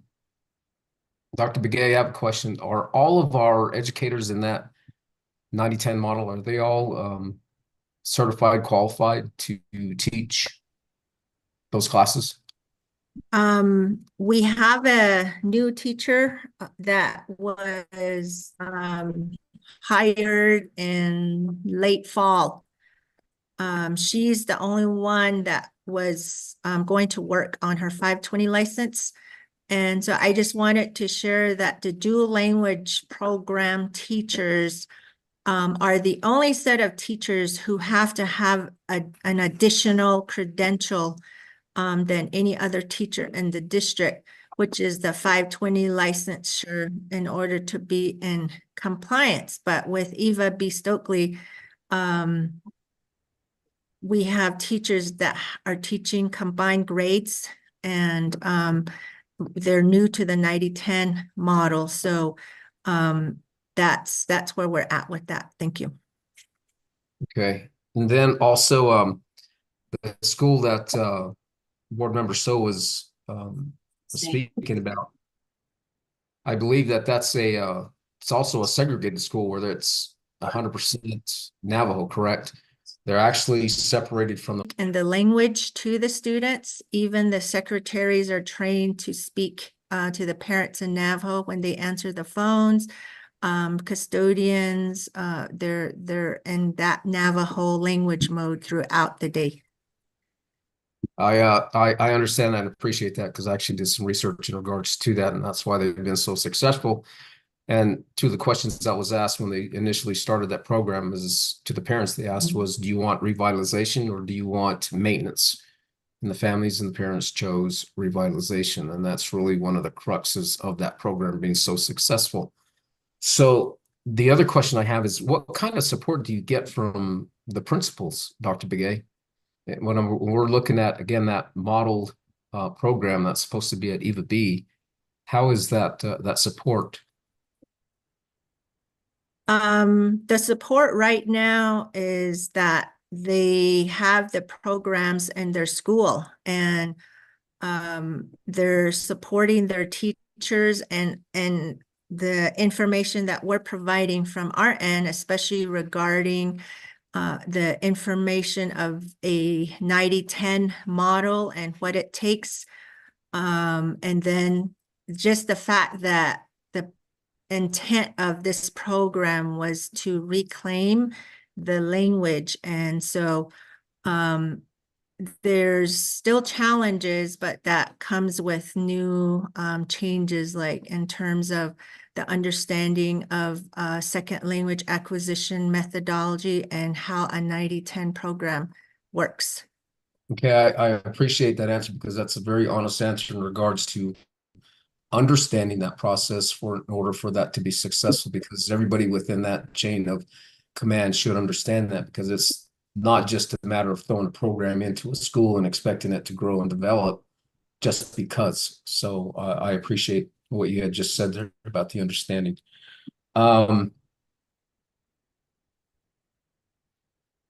Okay, I think that would that's it. I appreciate the information that you gave us. I appreciate the fact that school or throughout at all the schools rather than a 90-10.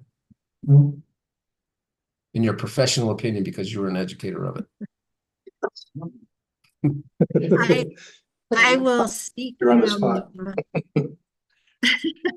I will speak from my experience in teaching in a starting with the 90-10 model and then a 50-50 model and then going back to 90-10 again. So that's just coming from me and my knowledge and education and background and second language acquisition and Navajo language. So so when I first started at Eva B, it was a 90-10 model. And the intentions of the people who started were very good, but there was really more education was needed in terms of how a 90-10 model worked. And so my first year there, all the teachers at that time were new at that time in that program, brand new teachers. And it was really a survival because even though it was a 90-10 model with K1 having primarily more Navajo throughout the day, just because the support systems weren't fully there at the time. And we had combined grades again too at that time because we had teachers that left the program. So it became just the focus of English. And that's kind of how it is right now at Eva B. The focus is more on English than what it should be. And when we introduced the 50-50 model, the first year it was fairly successful. The second year, it really improved a lot. And so it was several years that we had that 50-50 program. It was very successful.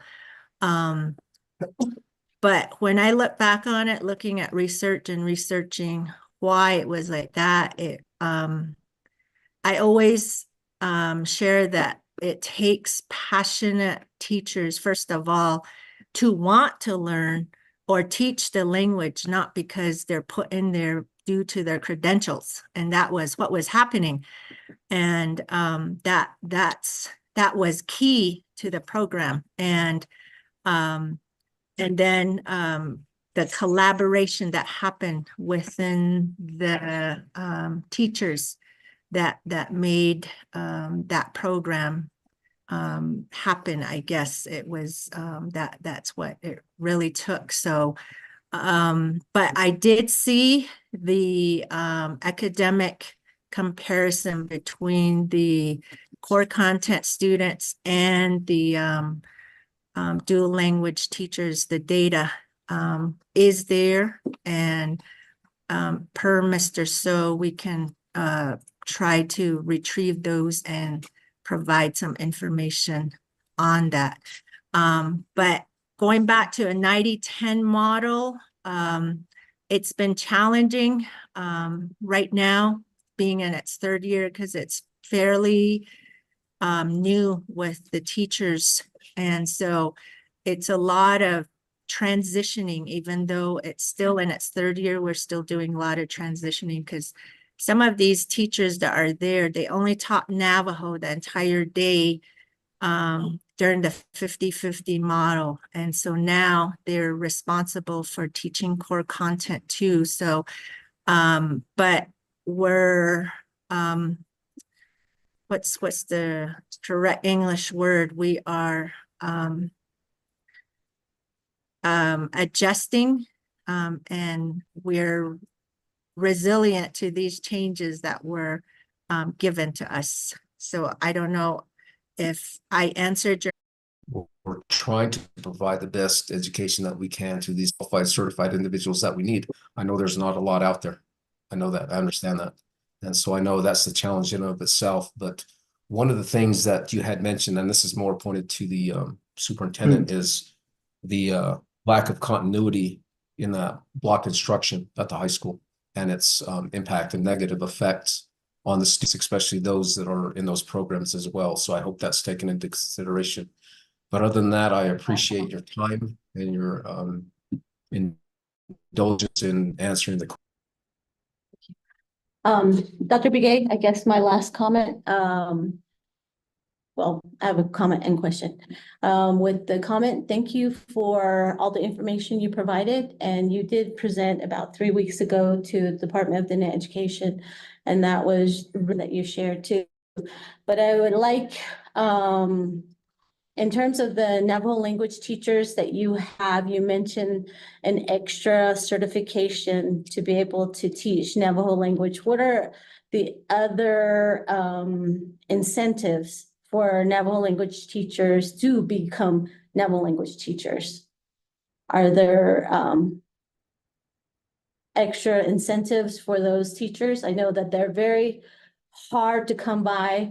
We are understaffed all across the Navajo Nation and surrounding areas. I know that there's a lack of 520 Navajo language teachers.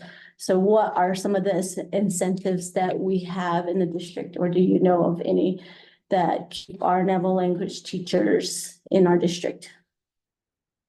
Right now, the sign-on bonus is how I managed to recruit the and then housing. Like and our salary scale actually help us recruit that teacher. And the other incentive that I'm aware of is a stipend, a small stipend paid to all Navajo language teachers who teach 100% of the day.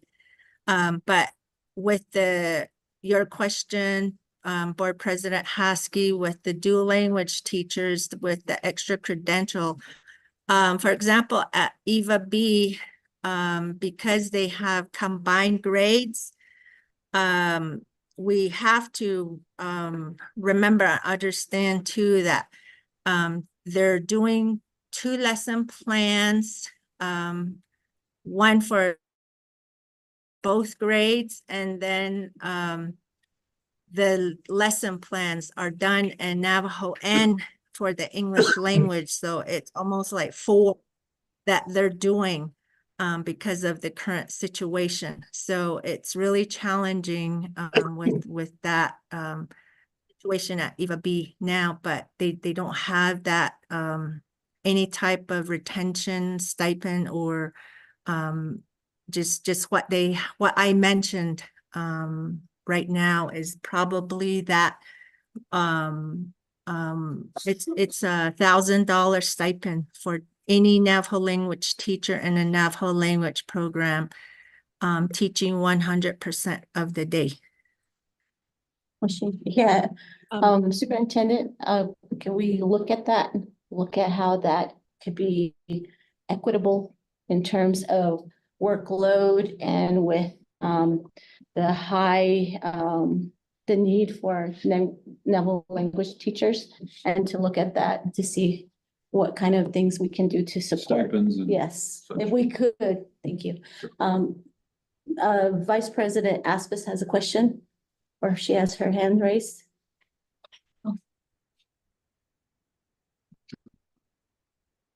Dr. Can you hear me? Dr. Begay, what other schools besides Newcomb have students taking the Navajo bilingual seal test? It's just Newcomb this year. Every year we try our best to recruit and work with the Navajo language teachers. the last recipient for the seal, if you remember, Vice President Aspis, you were in attendance, was the student from Kirk High School, and the last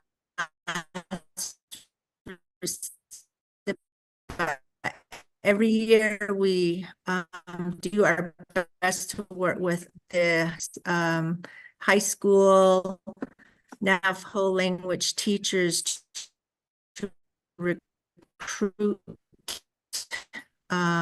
potential candidates.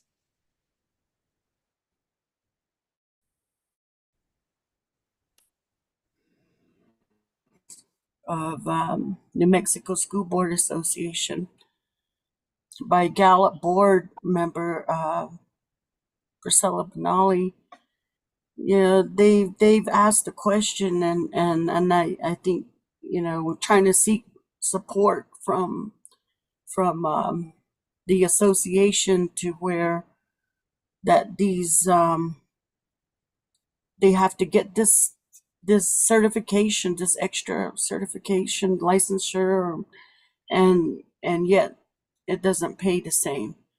And I think a lot of that was talked about. And but also in the breakout sessions and things like that, that, you know, I've heard you know, the board from Gallup really ask these questions, and hopefully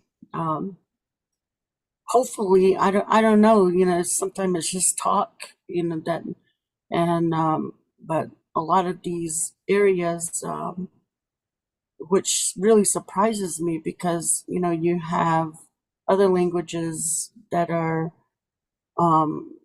in high schools, and before they put really an emphasis on Navajo, you know, you had them and support it, but, you know, with Navajo or I don't know if it's just native languages that you don't have that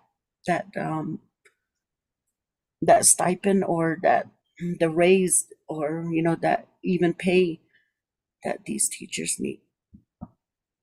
I just wanted to share that with you. Thank you.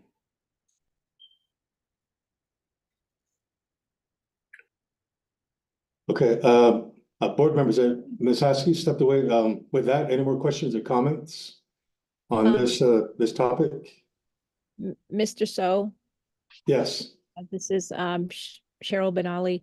I just want to give an acknowledgement to Eva B. Stokely, as they participated in the New Mexico Bilingual Day at the Roundhouse in Santa Fe on February 8th and 9th. You had kinder all the way through 5th grade, and what you saw, what we observed there is the older grades being mentors to their younger grades, and following in the dances that they did 3 dances, and the pride of what they brought to their dances. And also I've heard Dr. Begay say that the families follow, and it's like a true different types of you know, just the grandparents and the families that came to follow just to see that, and they were well applauded.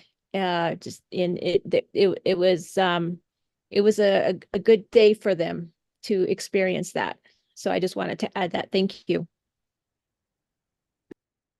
Madam President, Yes, go ahead. to that point by Mrs. Benali, my understanding, I had heard from one of the community members that a small group of one of the classes actually performed or danced for IHS. They had a request, and I think the educator took time during that break to take her kids over there and gathered a bunch of kids and performed for them. But so I don't know if that was acknowledged by the school district or by the school itself, or how that was actually handled, but that's the understanding that I have. So kudos to the educator who was willing to take her time and personal time to do that for him. So I truly appreciate that, but thank you. Thank you. Thank you so much for your report. And have a great evening. We'll move on to item G. Employee Assistance and Benefits Program by Marlena Harvey. Yes.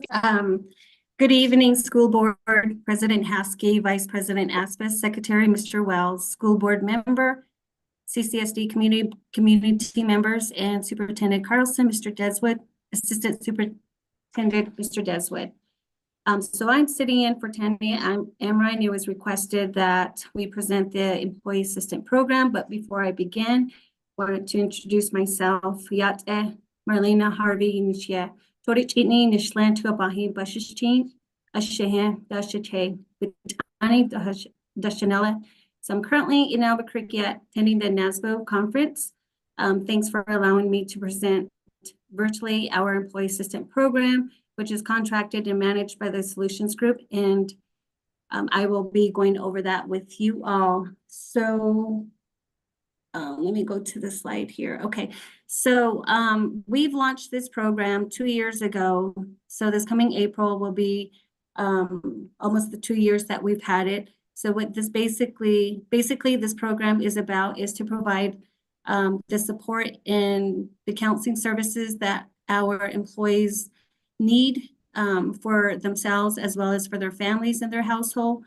And this is an employer paid benefit, which helps our employees and their families to resolve personal or work problems that may adversely affect their well-being. Go ahead and go to the next slide. So who can use the EAP program? And keep in mind that this EAP program is offered again to their employees, household members, and any children that are in college. So if a student or their son or daughter is out in college and they need some, assistance or going through some type of crisis, we would, be able to offer this employee the information so that they could give it to their dependents if they need some type of support. Next.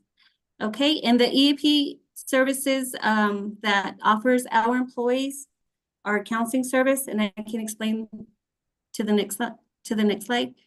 The counseling services that are provided to our employees are stress, anxiety, grief, loss, workplace problems, caregiving responsibilities, legal or financial problems. What can our employees expect from receiving services through our EAP program? So one of the things that they do is once they call the EAP program, they would be speaking with a qualified master licensed professional. There are face-to-face, telephonic, or video meetings that can be scheduled, clinical assessment, clarification of the problem, identification of options, referrals to relevant resources. And sometimes we get questions about, from employees, well, is there a cost to this program to use? The answer to that is no, because as the district, we offer this services free to their, their family. And so each employees get up to 6 sessions per person, per situation, per year.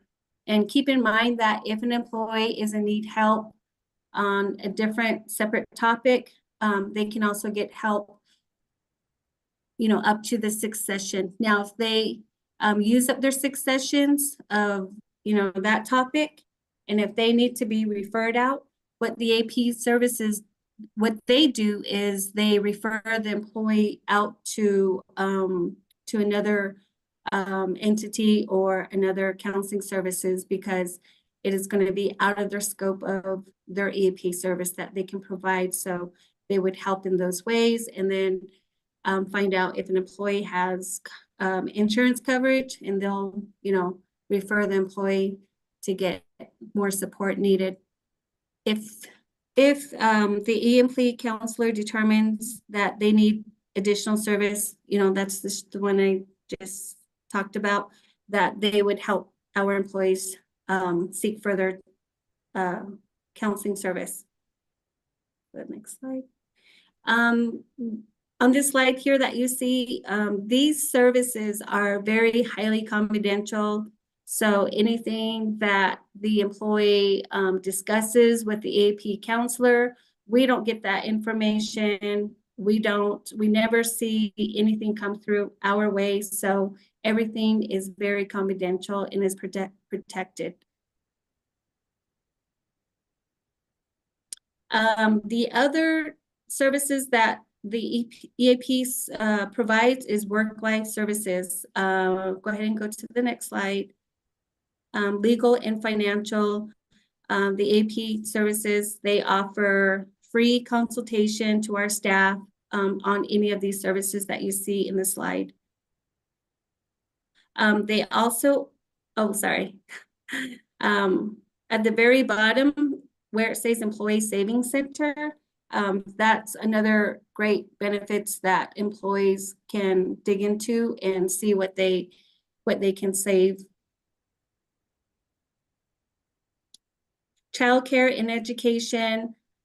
This is another type of referrals that they can get from EAP. So what they do is they can help members, employees, their daughters or son seek childcare in the surrounding remote area wherever they live. So if one of the staff or has a daughter and their daughter's trying to find a childcare for their son, they can call the EAP service to get help from them. And that would be the same thing for elder care. This is the other services that they provide. And, you know, because we oftentimes employees will have aging parents that they need to take care of. So if they're not able to find a place for them, they certainly can give EAP a call and they will get help from them. Daily living is another services. They also provide our employees referrals to assist such as home maintenance, pet care, travel, dining, entertainment, community resources such as churches, government. They also provide online library with articles and tips on home repair, disaster preparedness, travel, holiday planning, and many more. On this slide here, go ahead and go to the next one.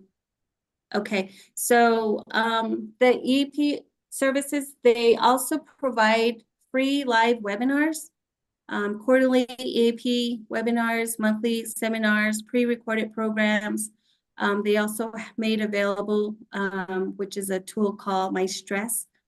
And so they also offer the work-life library for our employees. So if they want to look up something or do some research, EAP can help them with that. And so once an employee creates their account, this is basically how it looks. So they can monitor their activities, daily journal, stress profile, this is their webinars, articles. So this is basically what they would see in their account. And then on this slide that you see here, telephone crisis support. This EAP program, what's really good about this is that they are here for our employees 24/7, 365 days, even when they are dealing with a situation or when they are going through a crisis. What happens is if an employee is experiencing some type of emotional, like for example, they would call the EAP service, the hotline, and they get in touch with the counselor. Sometimes they make an appointment. It just really depends because every case will be different. And so what they will do is they'll get in contact with that counselor for support. And that's how that employee would receive the support that they need. Now, in like extreme cases such as, you know, a sudden death in a family or an employee, what usually happens too is, you know, we offer the information to the, the person that passed away, to their family. Employees do have up to 6 months, up to 6 months to utilize the program. So once they separate from the employer or employment, they do have that amount of time to utilize the program as well as their family. And so there are two phone numbers that you see up here. And so we've had a few cases back in 2022. We had about a total of 18 people using the program.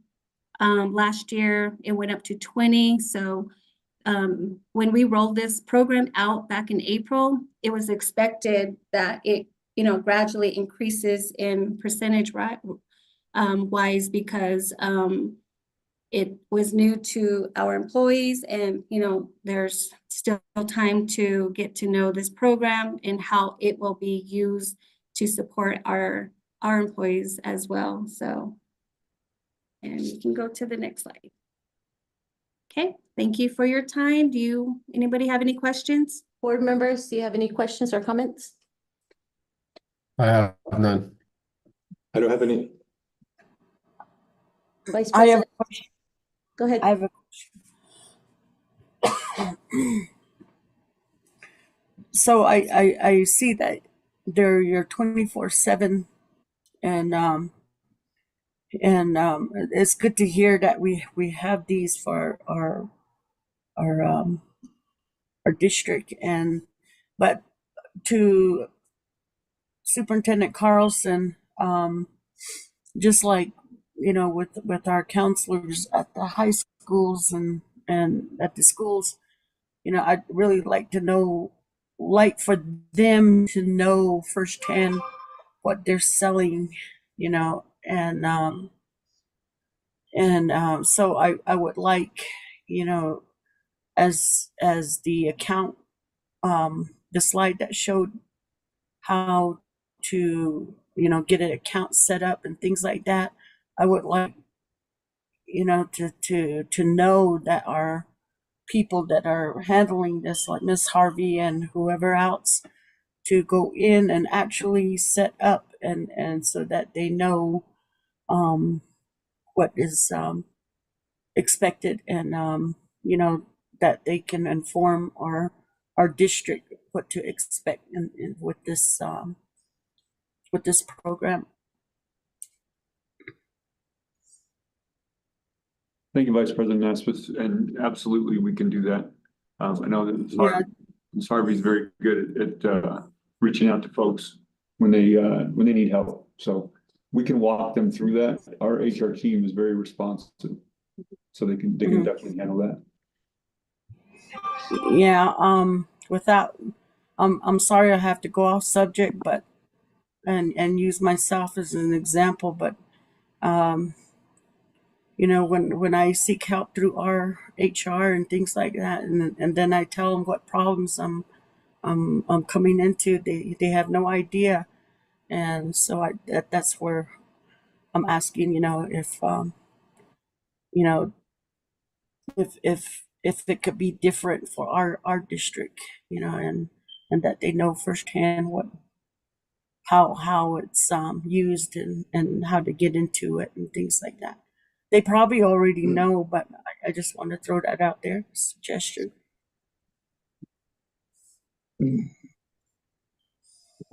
Are there any other questions or comment? No. Thank you. I have a question. So if you have an employee who's concerned other I'm sorry, Board President, you're breaking it out. Do you hear my question? No. Can you repeat? Okay. You're choppy. Yeah, I said our internet is unable. Frozen. We were frozen. My question was that if an employee was concerned about a fellow employee, can they make the referral, or does the person who's in crisis have to make the referral? So when I present to the new hire orientation, because they're coming in new, usually what I usually tell our employees, because we're all advocates for each other as well. So what I usually tell them, like, if you feel that, someone is feeling stress or needs help, refer them to the EAP program. That's what it's there for. We can't tell them to, in other words, we can't tell them what to do, but we can refer them out and network with the EAP program. Okay, great, thank you. And do you also do referrals for like traditional practitioners, like medicine men? So the EAP program they branch out here in Albuquerque. So they are aware of the remote area, for the school, where we're located in Shiprock. So they are cultural sensitive, but unfortunately, they don't have that type of practitioner services to our staff. Okay. All right, thank you so much. Thank you for the presentation. And like Vice President Aspis had mentioned, I would hope that this information is being disseminated to all the schools, where it's not just for new hire orientation, but Yeah, throughout the school year. and President Wardhowski, I just wanted to add to your comment just there.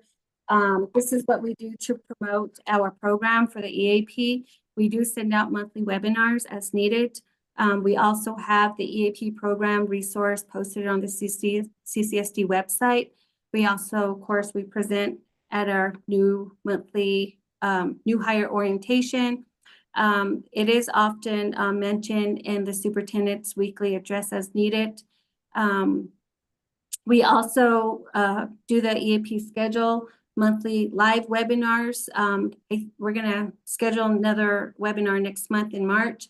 So that's actually live and virtual. So when employees have any question, they'll be speaking to a live person there.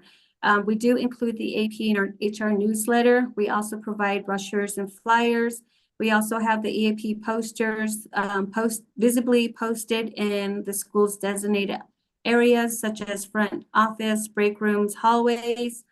And then, yep, so that's how we basically try to get the numbers up there to promote the program. Okay, all right, thank you so much. Thank you. You're for your welcome. President Haskey, Yes, I have another yes, question. go ahead. Superintendent Carlson. So what was shared about the that we don't have or I don't know, do we have one that's culturally based, for our employees? My answer to that, the quick answer is no. And Marlene, you can correct me if I'm wrong on that, but I think this is something that's Yeah, she said it's not available. not available.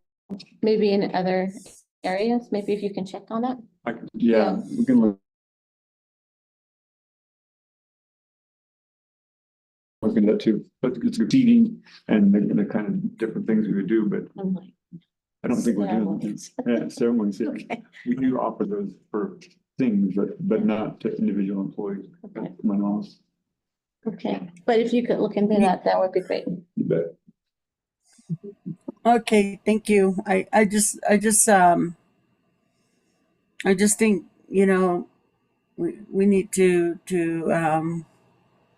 if not through the school, I don't know if maybe through IHS, and I believe former board member Cheryl George had brought up a team that was put together and now was dismantled, and I don't, maybe that's something we need to go back to. I can't remember what that was. Maybe somebody would let you know, Mr. Carlson. What is it? Thank called? you. Cultural assistance team. Oh, cultural assistance. Yeah, I think we should look at that too because Cat, is it cat? cat. Cat. Okay, cat. Yeah, I believe so. I believe Mr. So's right. It was Cat. Okay. Yeah, I think we should look at that too. So to cover all avenues. So thank you again for Ms. Harvey for your presentation. On to number 4, executive session. In consultation with our legal, that the executive session, the verbiage was not what it's supposed to read, so we will table that until the next meeting. Do I vote on it? No, it just, Okay. I think we just, no action taken. No action taken. We will just table this and have executive session with the proper verbiage for the next meeting on Tuesday. I think it's just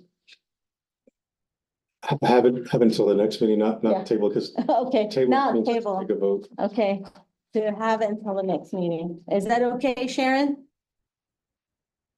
Is that how I state it? I Yes, mean, we just have it then. Okay, I mean, we don't need to take action. okay, no action taken.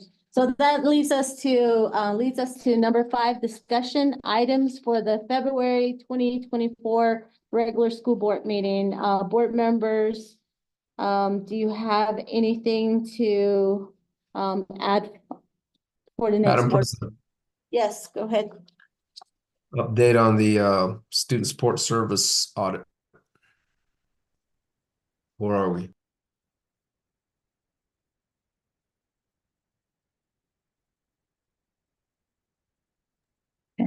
Where?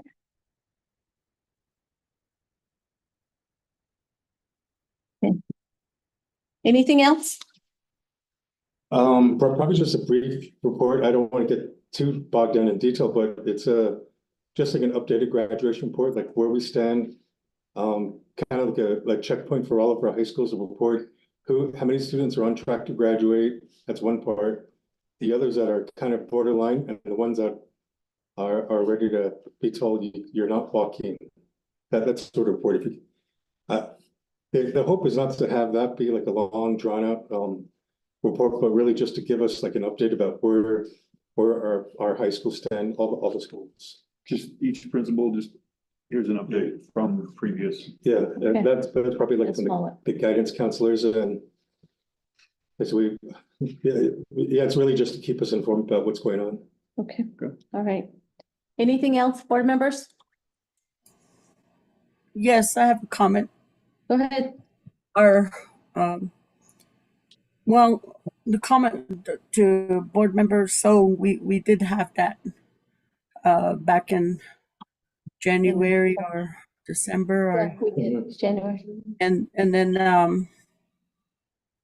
then I don't know, but I don't mind going through it again. I mean, it'd be good recap, and also I'd like a report on, with schedule changing, core classes, things like that. Okay, Why that's happening this late in the game?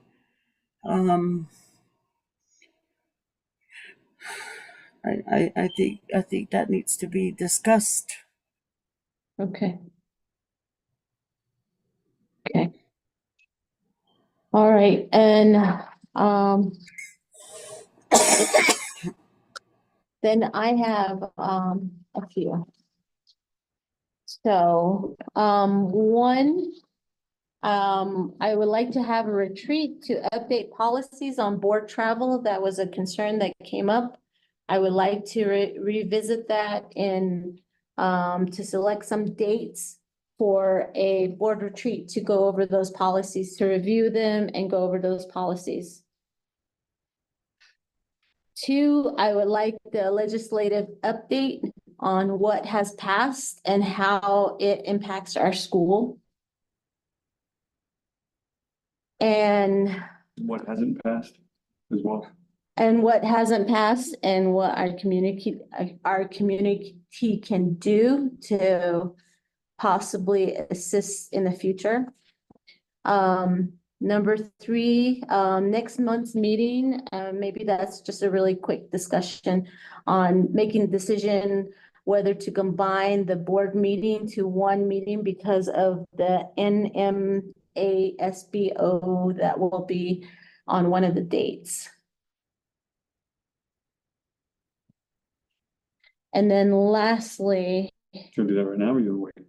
oh, I guess we can do that right now. They could do that as well as the retreat and maybe Okay, kind of line the dates up. Where people Okay, have what- availability. are you gonna look at some dates or? So I don't know if everybody has heard about these things, but I believe the date for the board meeting itself is on the 19th. And March 19th. March 19th, and the work session is on the 14th. And the question about the 14th is, that's also during the spring break of the school, which people that are on the cabinet and myself are all on contract, so that's still a possibility. Could be combined on that date, or they could be moved to just another date that would work out for everybody else. And I would be open to suggestions. I'm not going to suggest what would be best for everybody, but either before those dates or after those dates, and also try to do the retreat. I would be in favor of combining the board meetings and then doing a retreat, probably that Friday. Maybe, which day did you say they were? Which day was the So one? the 14th is the work session. Okay. And then But which one is the one that there's a conflict? the 14th is the spring break, but the 19th is the people the very next day. So that's the one, the Oh, the 19th is 19th? difficult to actually do in person. So the 18th? Like I said, the 18th. No, you're right. Yeah, I was right, and then I was wrong, and now I'm right. What conference? It's the in New Mexico Business office. ASBO. Association of School Business Officials, and that's where superintendents pretty much generally all go. A lot of cabinet level folks go, and basically they release some of the information for funding for the next school year, and there's a lot of important information at those meetings. It's kind of And when is that? That's on March 19th. It's a one-day conference? No, the conference is actually the 21st and 22nd. So they would be traveling on the 19th because it starts the following day. That's correct. Have it during the state tournament. That's probably good to check that out. Oh. All I heard is thing now. So I would Kurt lives in Lee I County would down be in there. favor of combining the meeting for March 14th to have the work session and the regular board meeting combined onto that day. And then maybe the following Friday have the retreat. No, The following Friday would be at the the following Friday you're still over there. switch. That's Michael Switch. You might want to say something about the state basketball. Okay. I find out that should be judged. It's an Go agenda ahead, item. Mr. Switch. So the state basketball tournament starts March 12th through the Okay. 16th. Oh, We'll have some, our local high schools in that tournament. Can't miss Is it. that Okay. girls and boys? Okay, Girls and so boys. Okay. Yeah. So And board members, I would suggest looking at your calendar. And if those dates, those particular dates that we just talked about, if they can be sent to us, so we can consider some dates. So superintendent, I leave it to you to give us at least a couple of options. Okay. So we can discuss what day would be best for the combined board meetings and then also a possible date for retreat. I really do want it to be in March, but please provide some dates for next month. Okay. I mean, for next meeting. We could do it, you want to do it in early March for the, Oh, we can do it early. Yeah, we can do it early March, but NIEA, no, we'll be back by that time, so. All right, I like Mr. So's idea though, about having it downstate during the tournament. I've seen it, you just pack it all in. For our teams. I want your full attention. As long as we're focused on that, we can.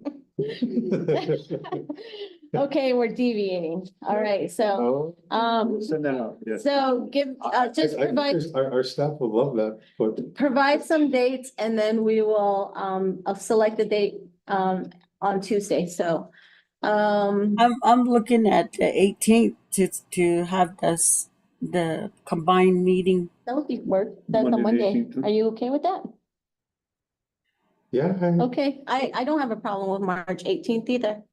Can you double check on everything to see if that works? Yeah. And then give us some dates for the retreat. Okay, Mr. Montoya, do you have a problem with March 18th? Not at this time, but I didn't know we were deciding anything today, but I mean, if we could just do something through the email, because that way we can just move along and not make this Okay. decision. Yeah, thank you. Alrighty, yeah, just give us some dates and we'll decide. Okay, thank you. And that will move us to number 6. Motion to adjourn the work session meeting. I'll make a motion to adjourn. Second.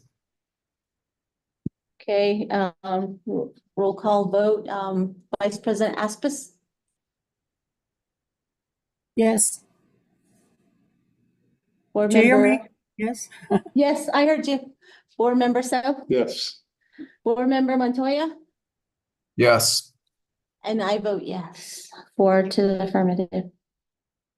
Can we ever get Mr. Well on? No, he can't, they said he was on, then he wasn't on. Madam President, I do think he is on. Secretary Wells, are you on?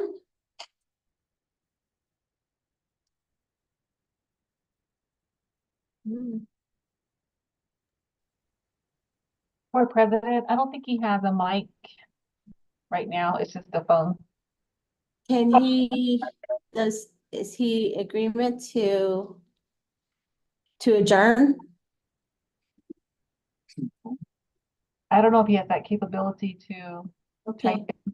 Yeah. okay, well, can I just count him as an abstention? Okay, can, Sharon, I'm gonna count him as abstaining. Okay. So it'll be 4 in favor, 1 abstention. Okay. Thank you. you. Thank you, everybody. Is that, We are, yes. I'm gonna stop by. I need to